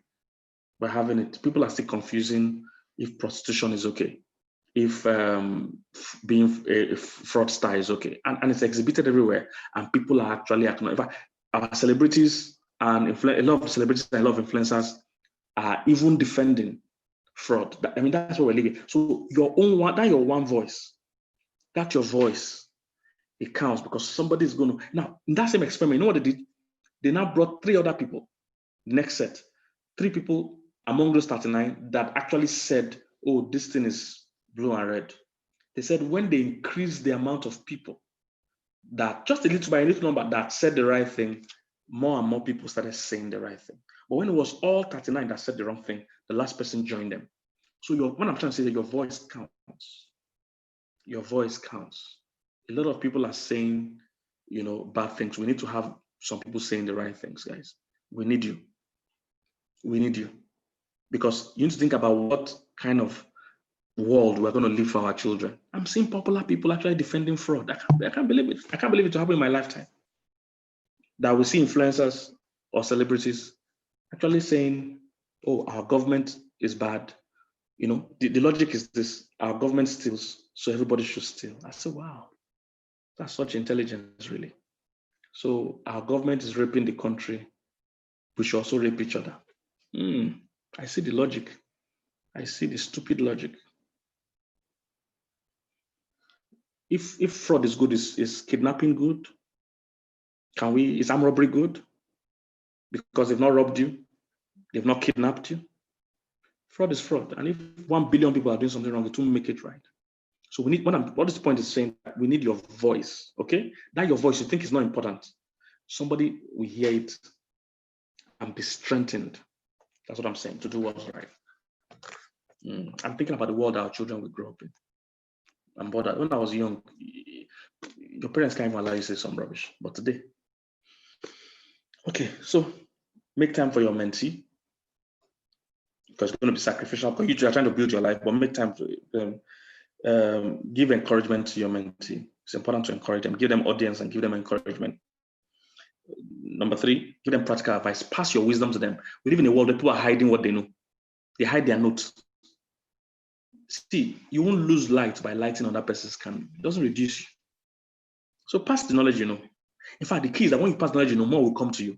Give and shall be given back to you. It covers every area of life. When you teach what you know, more will come to you. More will come to you. Okay? Then the last one, protect the younger generation. Protect them from making mistakes. Right? It might be mistakes you have even made. Because some people think that I teach on marriage and they think I've never made mistakes. But I have. But you see, that's even it's propelling me to even teach more, not teach less. Because some people think, no, that's not from a place of perfection at all. But I don't have to watch you make the same mistakes I've made. That's the point. All right. So protect them, the younger generation, from pitfalls. They don't have to make the mistakes you've made. All right. We need more role models, guys. We need more role models. This world is just going somehow. I mean, the things I see these days, I can't believe it. Can't believe it. Can't believe it. We need more role models, guys. All right. So promise me you'll give back. Promise me you'll pass some of the things you know to somebody else, as you begin to learn. All right. I hope this has been helpful. I hope you learned something. I tried to cram everything into the short time we have. Thank you. I hope this was helpful. I hope you enjoyed it. I hope this was helpful. I'll take a few questions. I don't know if I should do the announcements first before the questions. Which one should I do? Should I do announcements first for the questions? Okay, I should do questions first. Okay, so I'll take a few questions, then I'll give you the announcements of how to be. I'm going to pick about 20 people that will be able to mentor for maybe 1 year personally. All right. If you're already following me, I'm already mentoring from a distance. So, but I want to just take about 20 people or 10 or 20 people that can just mentor for 1 year. We won't talk every day, not that kind of thing, but I'll just kind of follow up with you. We'll study something together. I have a book I want us to study together, my book or my teachings. I want to study together. So we'll just take your whole project step by step, maybe once a month, and deal with it, something like that. I don't have all the details yet, but I'll pick 20 people. So after the Q&A, I'll give the announcement of how you can apply to qualify for it. You can be anywhere in the world. You don't have to be in Nigeria. You can be anywhere in the world, and we'll do it. Yes. All right. So questions. Let's go.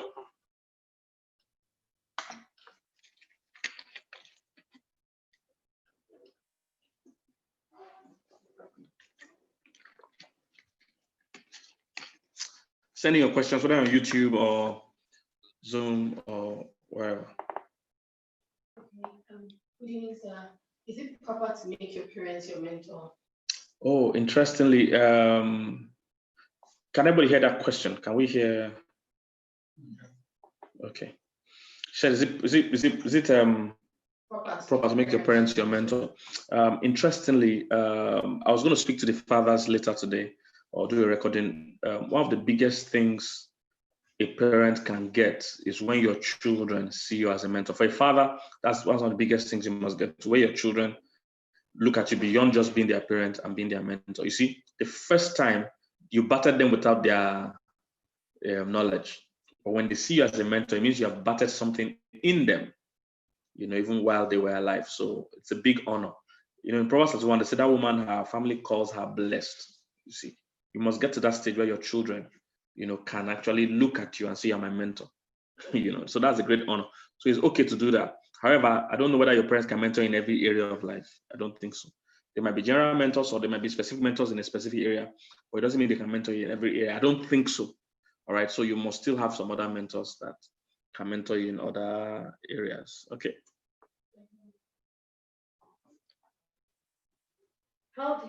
Good evening, sir. How do you connect with the mentor? Must you have a physical relationship with your mentor? I've answered that. There's a distant mentor and there's present mentor, and even the present ones need to start first from a distance. Is better, especially when it's a very popular person. If not, if it's somebody really close by to you, then you can just approach the person easily. If somebody nearby near you, you don't need to waste too much time. Yeah. What do you do when you perceive that your mentor is not meeting up or has lost that Midas touch? I said you must be loyal. All right. You don't just dump a mentor because you think. That's what I'm saying. From beginning, you must pray and be guided. Don't just pick a mentor because it's popular. Then tomorrow you say you lost touch. I don't encourage short disloyalty. So don't just dump the person because you are now more successful or you don't need them anymore. It's a relationship, long-term relationship. Now you might get the stage where you still need other mentors.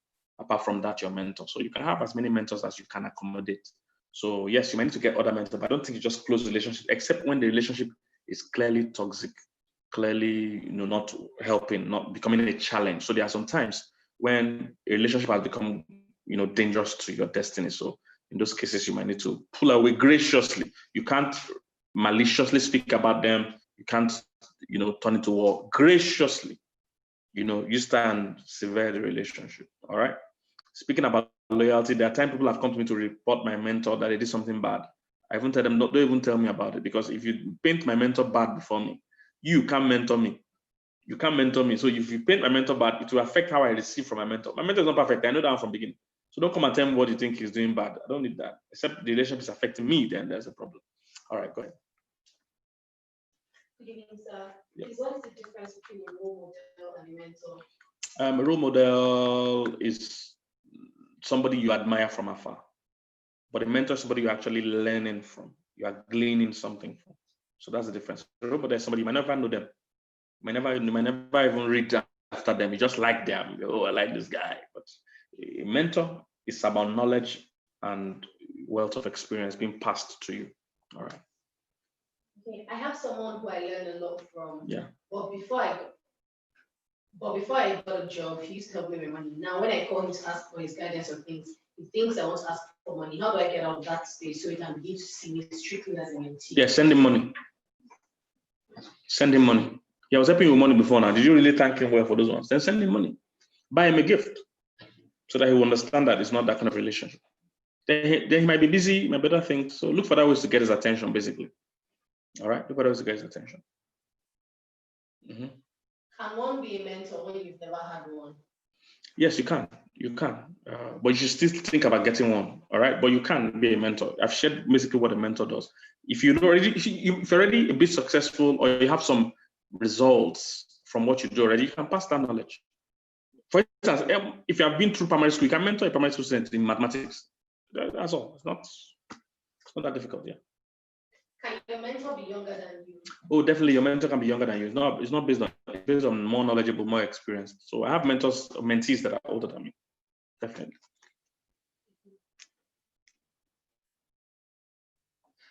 How do I know what they have achieved?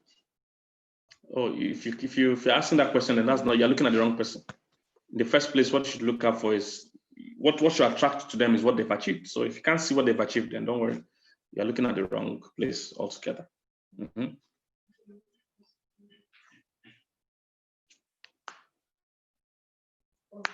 Since a mentor does not necessarily have to be a friend, how can parents provide mentoring for their children while being their friend? See, what your children need is not friendship. Your children need guidance. So when we say, oh, be friends with your children, what they mean is that let it be channels of communication, let it be rapport. It doesn't really mean you are friends. You're not really friends with your parents. Which parents are you friends with? You're not friends. You just have a cordial relationship that allows them to talk to you and you can talk to them, as friends. It's a description. It's not really that you are friends. You can't be friends. You're friends for where? You're not friends now. You're just friendly. Okay? You're friendly so that they can talk to you. So you still pass knowledge to your kids. So and it's possible. There are even people that have friends that are their mentors. That happens. I have a lot of people I call my friend, but they call me mentor. But I understand that why they're doing that, to make it clear that I can pass knowledge. See, because there's a way you get familiar with somebody, they will just not share so much with you anymore. They'll think you don't need what they're saying. So you must keep creating the atmosphere where they know that they can pass knowledge to you, that you need it. All right. So you can. What is the difference between a spiritual mentor and a spiritual parent? Okay, your spiritual parents are still kind of mentoring you spiritually. The difference is that your spiritual parents are your fathers in the faith. So this is somebody that has a major oversight over you or battered you into the things of faith. So that's your father. However, most of them also play the role of a spiritual mentor, but there are some people that are just your spiritual mentor, but they're not your father. So what do I mean? Maybe you watch a certain preacher, you like him. Oh, I watch Bishop T.D. Jakes. I love his preaching. He ministers to me. He's not your spiritual father. You don't even know him. Or you might even know him, but he just blesses you with his message. But he doesn't have responsibility over you like a father would over his children. All right. So I hope that helps you. There are about 7 vital relationships: fathers, family, friends, foes, followers, fans. There are about 7 of them. They're all F's here. Good evening, sir. Is it okay to find a mentor who isn't a believer but has just what you think you need in that specific area of like PG business? Yes, you can have a mentor that's not a believer if you're a believer, as long as you're able to be clear about what you're actually learning from the person. If it's business skills, if you have a lecturer in school, for instance, they're already mentoring you in that area. That's what it is. They're passing knowledge to you. So yes, you can have a mentor that is not a believer. You just have to make sure you're able to draw the lines when what they're saying sometimes won't apply to you as a believer. So there are many good materials. I follow some people that are not believers in my marriage coaching ministry, and some that are believers. I like to learn from both. So what I do when I listen to those that are not believers, I'm able to draw the line when they're saying something that is off key for me as a believer. I don't take that, or I look for how to adapt that to a Christian faith. So you have to just be mature enough to remove the bone from the fish you are eating. That's all. You don't eat the fish totally now. It's a joke. Yeah. How can I start talking back with my mentor after I stopped for days? Yeah, just check up on him. See anything that has blessed you. Check up on him. It's not. It doesn't mean you have to talk to him every day. So my mentors, I've not spoken to them in years. So I don't stop. I know they're busy. So I only go when I really have something to discuss.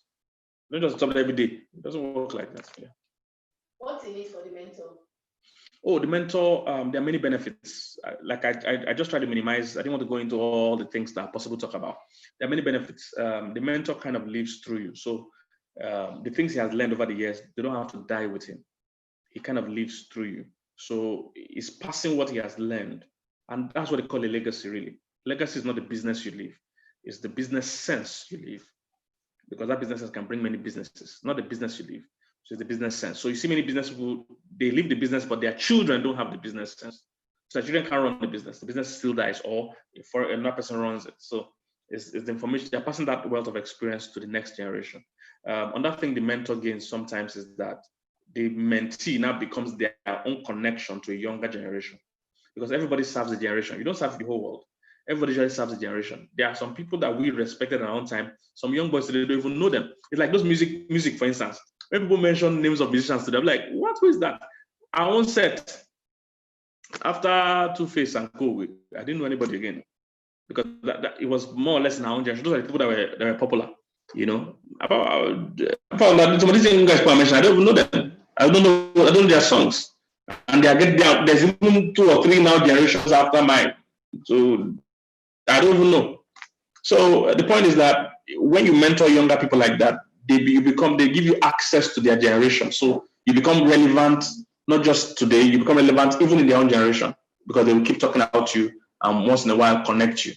You know, it's like social media. There's some people that when you're old, it's your children that will link you to Instagram or TikTok. I've done TikTok. But younger generation, that's where they are. So the time will come, my mentees are the ones that will talk about me on TikTok. Not me. I don't know anything about TikTok. All right. Even though I have TikTok page, but I'm not yet active here. Go ahead. Thank you, sir. This is outstanding stuff. Would you recommend ever paying for mentorship? Oh, yes, you can pay for mentorship. In fact, I was thinking of something just that, you know, anything that concerns payment, I'm a bit skeptical because Nigerians are not yet at the stage where they value knowledge. We like material things, so we can pay for ice cream, we can pay for shawarma, but we can't pay for knowledge. We still struggle for us. Because I would have actually liked a way that I would have done something for more people, maybe 100 or 200 people. It's just a once a month thing for like 12 months and just guide them. It's not that I'll be answering questions one-on-one, but I'll just tell them, look, we'll go step by step. It's the same kind of thing I would do for 20 people.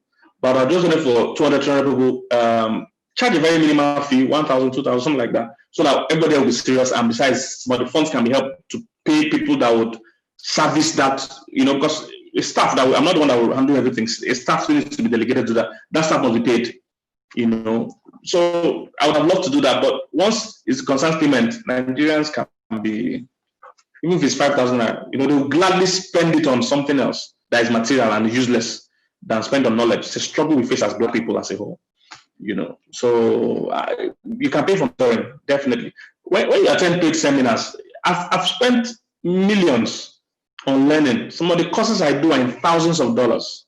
Some of the courses I do to be good at what I do. So when I see people that you say seminar is 5,000, you're arguing 10,000, and you're arguing, shows Africa still doesn't value knowledge. So that's why you know, our white counterparts are still way ahead. Where the gap is not yet, I've not started to even reduce because they pay attention to knowledge. In fact, a white person will gladly pay, wonder why it's free.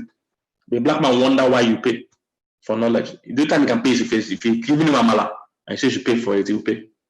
But say pay for knowledge, he doesn't see the point. It's a problem. Yeah, so you can pay for mentorship, yes.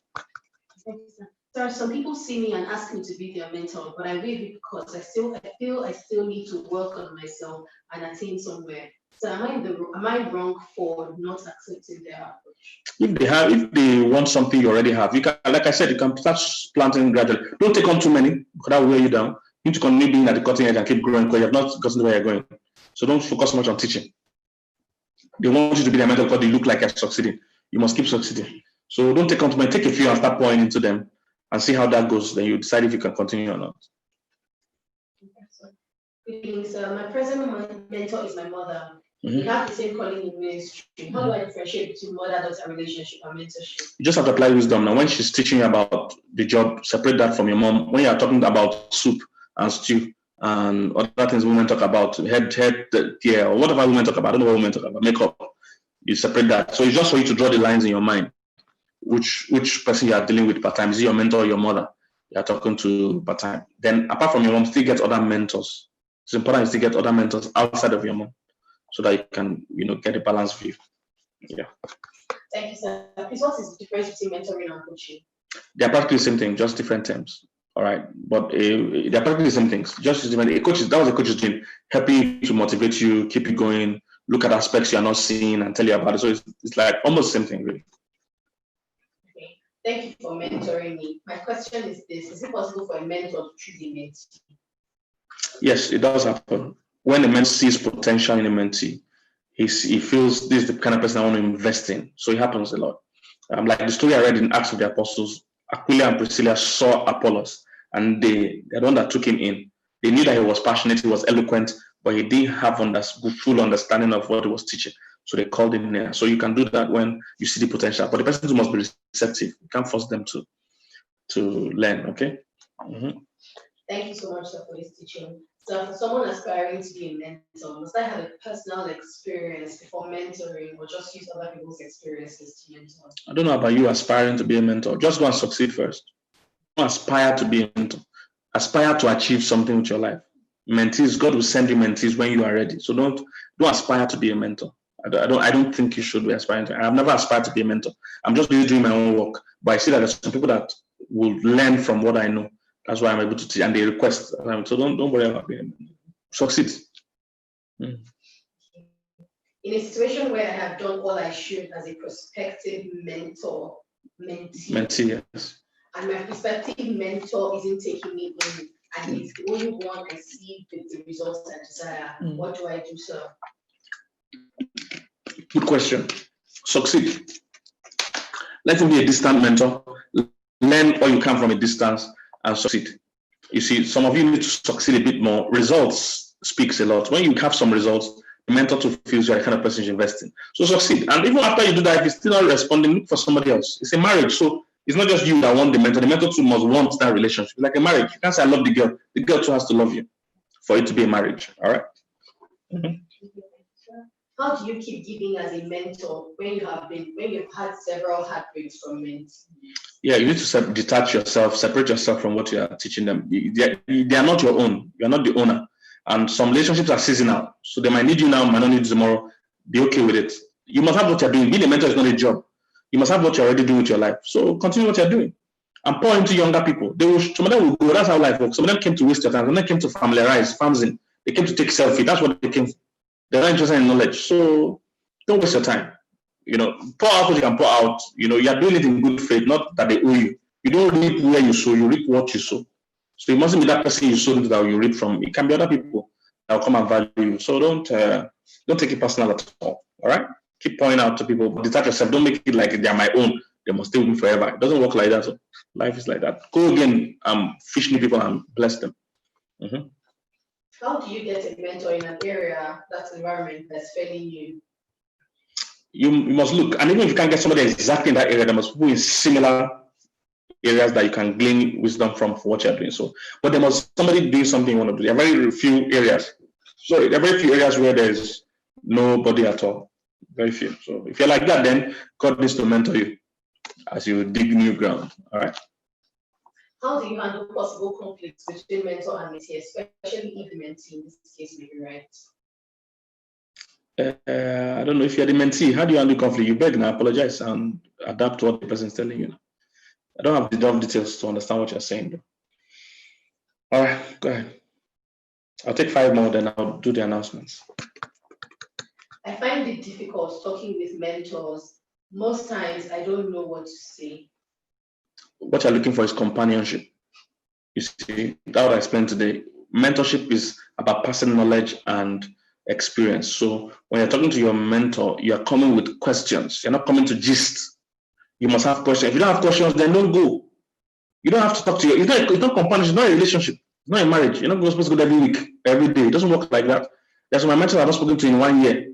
But I've watched their live shows, whatever they're doing, their books, YouTube. I receive their monthly emails or whatever. So I don't have to come every day just to talk.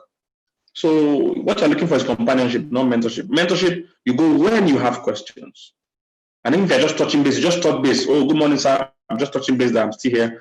We appreciate what you're doing. Thank you, sir. Fish. Don't waste his time. Yeah. how long should you invest in a process your mentor teaches you before moving away from it? It depends on what he's teaching you now. If he's mentoring you in marriage, you need it throughout your marriage. If he's mentoring you in parenting, you need it throughout your parenting period. So it depends on what it is and what he's teaching you. Once it's no more relevant to where you are, then it's fine. You can move on. It's not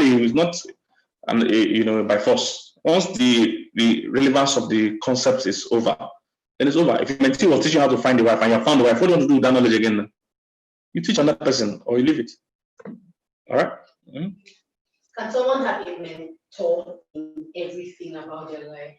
You can, but do you have the time for that? Except they are all distant mentors, which is normal.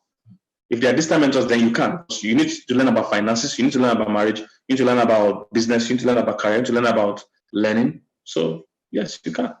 If it's distant mentoring, so you are reading about it, not that you are actually having a physical relationship with somebody in every area, then that's tough. You can't keep that going. Okay. Can a spiritual mentor be a periodic or seasonal mentor? It depends. Your spiritual life, periodic or seasonal. Then if it's just a phase you're dealing with and you needed help for that area, maybe your prayer life is down, you just need somebody to help you teach you, then yes, it can be. So that period, you're just studying a lot about what that person's teaching on prayer, and that gets your prayer life up, and that's it.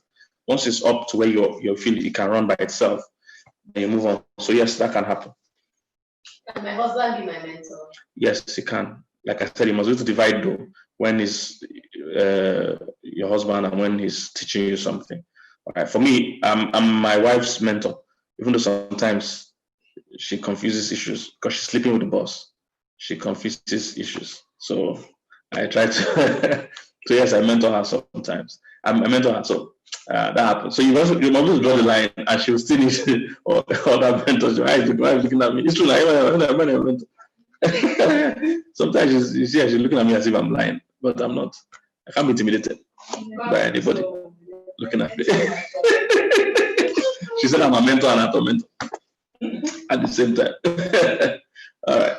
How do you deal with boredom as a mentee and maintain the same zeal and rapt attention and curiosity for a long time and continue the connection? You discipline yourself. You don't live by how we feel. Discipline yourself and keep learning. And like I said, you don't have to be in your mentor's face every day. So I don't know how boredom and all this is happening. You don't have to go there every week. It's not your mentor is not a babysitter. So don't go there. When you have questions, you contact them. When you apply some things he has taught you and you have stories or testimonies, you contact them. That's how you do it. Don't waste the person's time, please. Don't forget that. Mm-hmm. When can you qualify to be someone's mentor? Forget about that. Just keep succeeding. Keep doing what you are doing for a living. When the time is right, you see people come near you and say, "Oh, I want to learn what you're doing." So you keep succeeding. Forget about when you think you're a good mentor. Do you have anything to teach from what you have done so far? Pass that knowledge. All right. But don't focus on gathering people to yourself. Don't focus on gathering people to yourself. That's not really, what this is about. Because some people think mentoring is a badge. It's a hard, that's not. You're missing the point again. You must have what you're doing. That's why I don't subscribe to these motivational speakers or coaches that don't have a field they've become good at. You must build something. Let's know what you're doing. Then you can come and coach us. All right. Must I tell my mentor all my secrets? It depends on what you mean. It might not be all your secrets, but like I said, the relationship depends more on the mentee than on the mentor. So if you're not accountable, if you're not sharing enough real stuff, you won't get the best of advice. So it depends on you and how close both of you are and how safe you feel about your mentor and sharing the closeness. Yeah. Do you need a mentor to validate your ministry? No, but when you have a good relationship, it gives some authenticity. But you don't need a mentor to validate your ministry. All right, God is the one that validates your ministry. But along the line, like I read in the scriptures, you need sometimes people give you authenticity by relating with you, even though that's not the aim, but that's just a byproduct of it. So I'll take 2 more questions, then quickly. 2 more. Let's go. If I give the announcements. All right. Do you only chat or talk with your mentor when you have questions to ask him? Yes, that's the best thing, so that you don't waste their time. That's the best thing to do. Or you just want to greet them if you have that kind of relationship. Some people you don't have that kind of relationship to be greeting them. So just leave them alone. When you can, greet them and move on straight. Don't ask them how their children, how their 13 children, what school did they go? Don't waste the person's time. All right. If it's the kind of mentor that likes that, Like I said, understand your mentor. The mentor that likes that, oh, be greeting them every week. Every week. I'm here. Some people like that. Me, I don't like it. Don't waste my time. All right. I love you already. I love you. You don't have to tell me every day. I love you.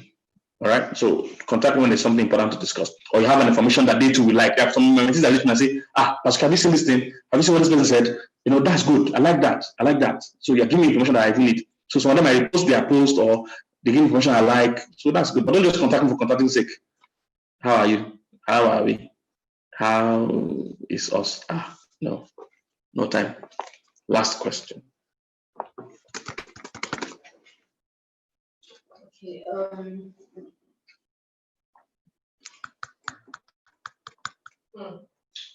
In a situation where you are torn between one mentor and the other, how do you decide? When they begin to contradict each other, what do you do? Okay, your mentor is not a babysitter. They're not going to do your thinking for you. Their job is to give you advice. At the end of the day, you need to adapt to what they're saying to you and to your situation and still act, based on what your convictions. So, your mentor is not taking the full responsibility for your life. A lot of people want to be lazy like that. Just want my mentor to tell me, it doesn't work like that. They just help you get clarity from thoughts you're already thinking. They bring clarity to you. So they can't take responsibility for your life. So if they're contradicting each other, you decide for yourself what you should do. Make your own, take your own steps, and you'll know after a while whether you were right or wrong, or who was right or who was wrong. But that happens. So you too must be growing. Your mentor can't take the full responsibility for your life. It's not a babysitter. Your life is still your own. Your mentor is just coaching and helping alongside. All right. I hope this was worth it for you, though. I hope it was worth it. I hope you've learned something. But please get a mentor as God leads you to do so, because it will help your journey. Trust me, you would totally appreciate it, because you gain speed, you move faster, you get clarity, you avoid pitfalls, and you reach your full potential. Something you don't want to miss. All right. I'll take these further announcements for those that want to apply to be among the 20 or so I will mentor personally for a year. But let me give you the other announcements I need to make. Number one, if you're a lady here, you're a woman, and you are watching this, my wife, Pastor Mildred, has a mentoring meeting tomorrow. All right, she's not teaching on mentoring. She's actually having a mentoring session where she'll be teaching on some other values. Okay, it's something she does periodically for ladies alone. So if you're a lady, go follow her on her page and fill out the forms to be a part of the mentoring session. And they actually have a movie they're supposed to watch and all that. If you can still watch the movie, send a message and watch the movie. What is tomorrow? Her session is tomorrow. What time? 8 p.m. tomorrow, Sunday. All right, Nigerian time, 8 p.m. Nigerian time. So check what time that is in your country. So you're a lady, you want to be a part of Pastor Mildred, that's my wife's mentoring session. All right. Like I said, she's not going to be teaching about mentoring. She's actually going to be doing the mentoring. I don't know if that makes sense. But so it's only tomorrow. You can still go and register and join. I don't know if the link is still up. But follow her page. You'll get the details. It's holding tomorrow, 8 p.m. But that's the first announcement. Second announcement, if you don't have our books, our materials, we have courses for single men, single women, married men, all women, all kinds of courses and books available on our website, www.ldmwithpk.org. Go there, please take advantage of those materials. If you're abroad and you want to use Amazon, we have our books on Amazon. They can help you. That's the website, and there's a number to reach if you need any correspondence regarding our products and services. All right. If you're on YouTube and you have not subscribed to my YouTube channel, please do so immediately. That's how you get updates on whatever we post. And we have a lot of videos lined up to come. So if you're on YouTube, go and subscribe. I know you might need to sign in to do that, but go ahead and do that. Subscribe to my YouTube channel, loads of materials. Now, for those that are interested in joining the 20 people that will mentor personally for a year, you need to go to YouTube, subscribe to my YouTube channel. All right, go to YouTube, subscribe to my YouTube channel. Then when you do that, go to communities on YouTube. All right, go to communities. Then you will see a link. All right, so it's simple, just like this. Once you subscribe, you will see this page showing here. You see where they wrote community. All right, so go to community, and you will see the link on the last post there. Click that link and fill the Google form there. The form there. Click and fill the form. So the form will say something like your name. Yes, you see the link on my last post there. Just go use it. Say something like your name, your sex, your location, country where you are in, and the area you want mentoring, or what you're trying to achieve. Some basic information like that. Fill it out for us, and you'll be contacted if you qualify as one of the 20.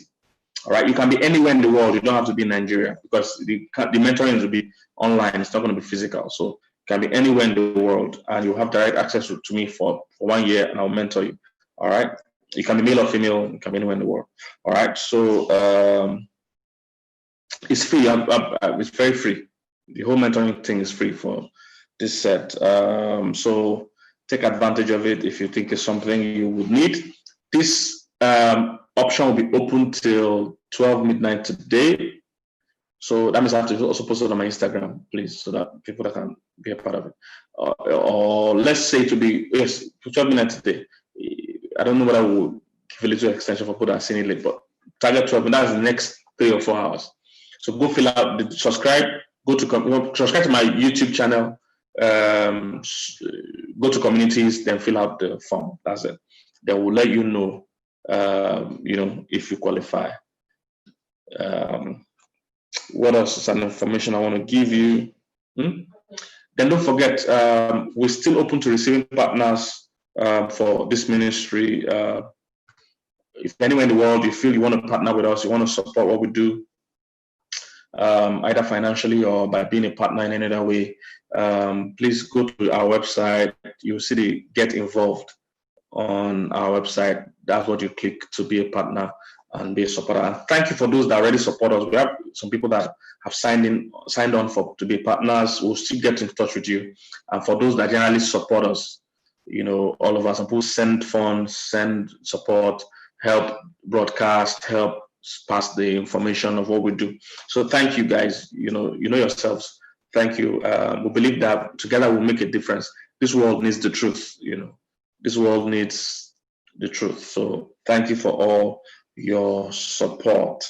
All right. I hope this has been worth it for you. Let us know your feedback if you learned anything and how it has impacted you. So thank you guys. Don't have any other announcement I've not made. Okay, so thank you guys.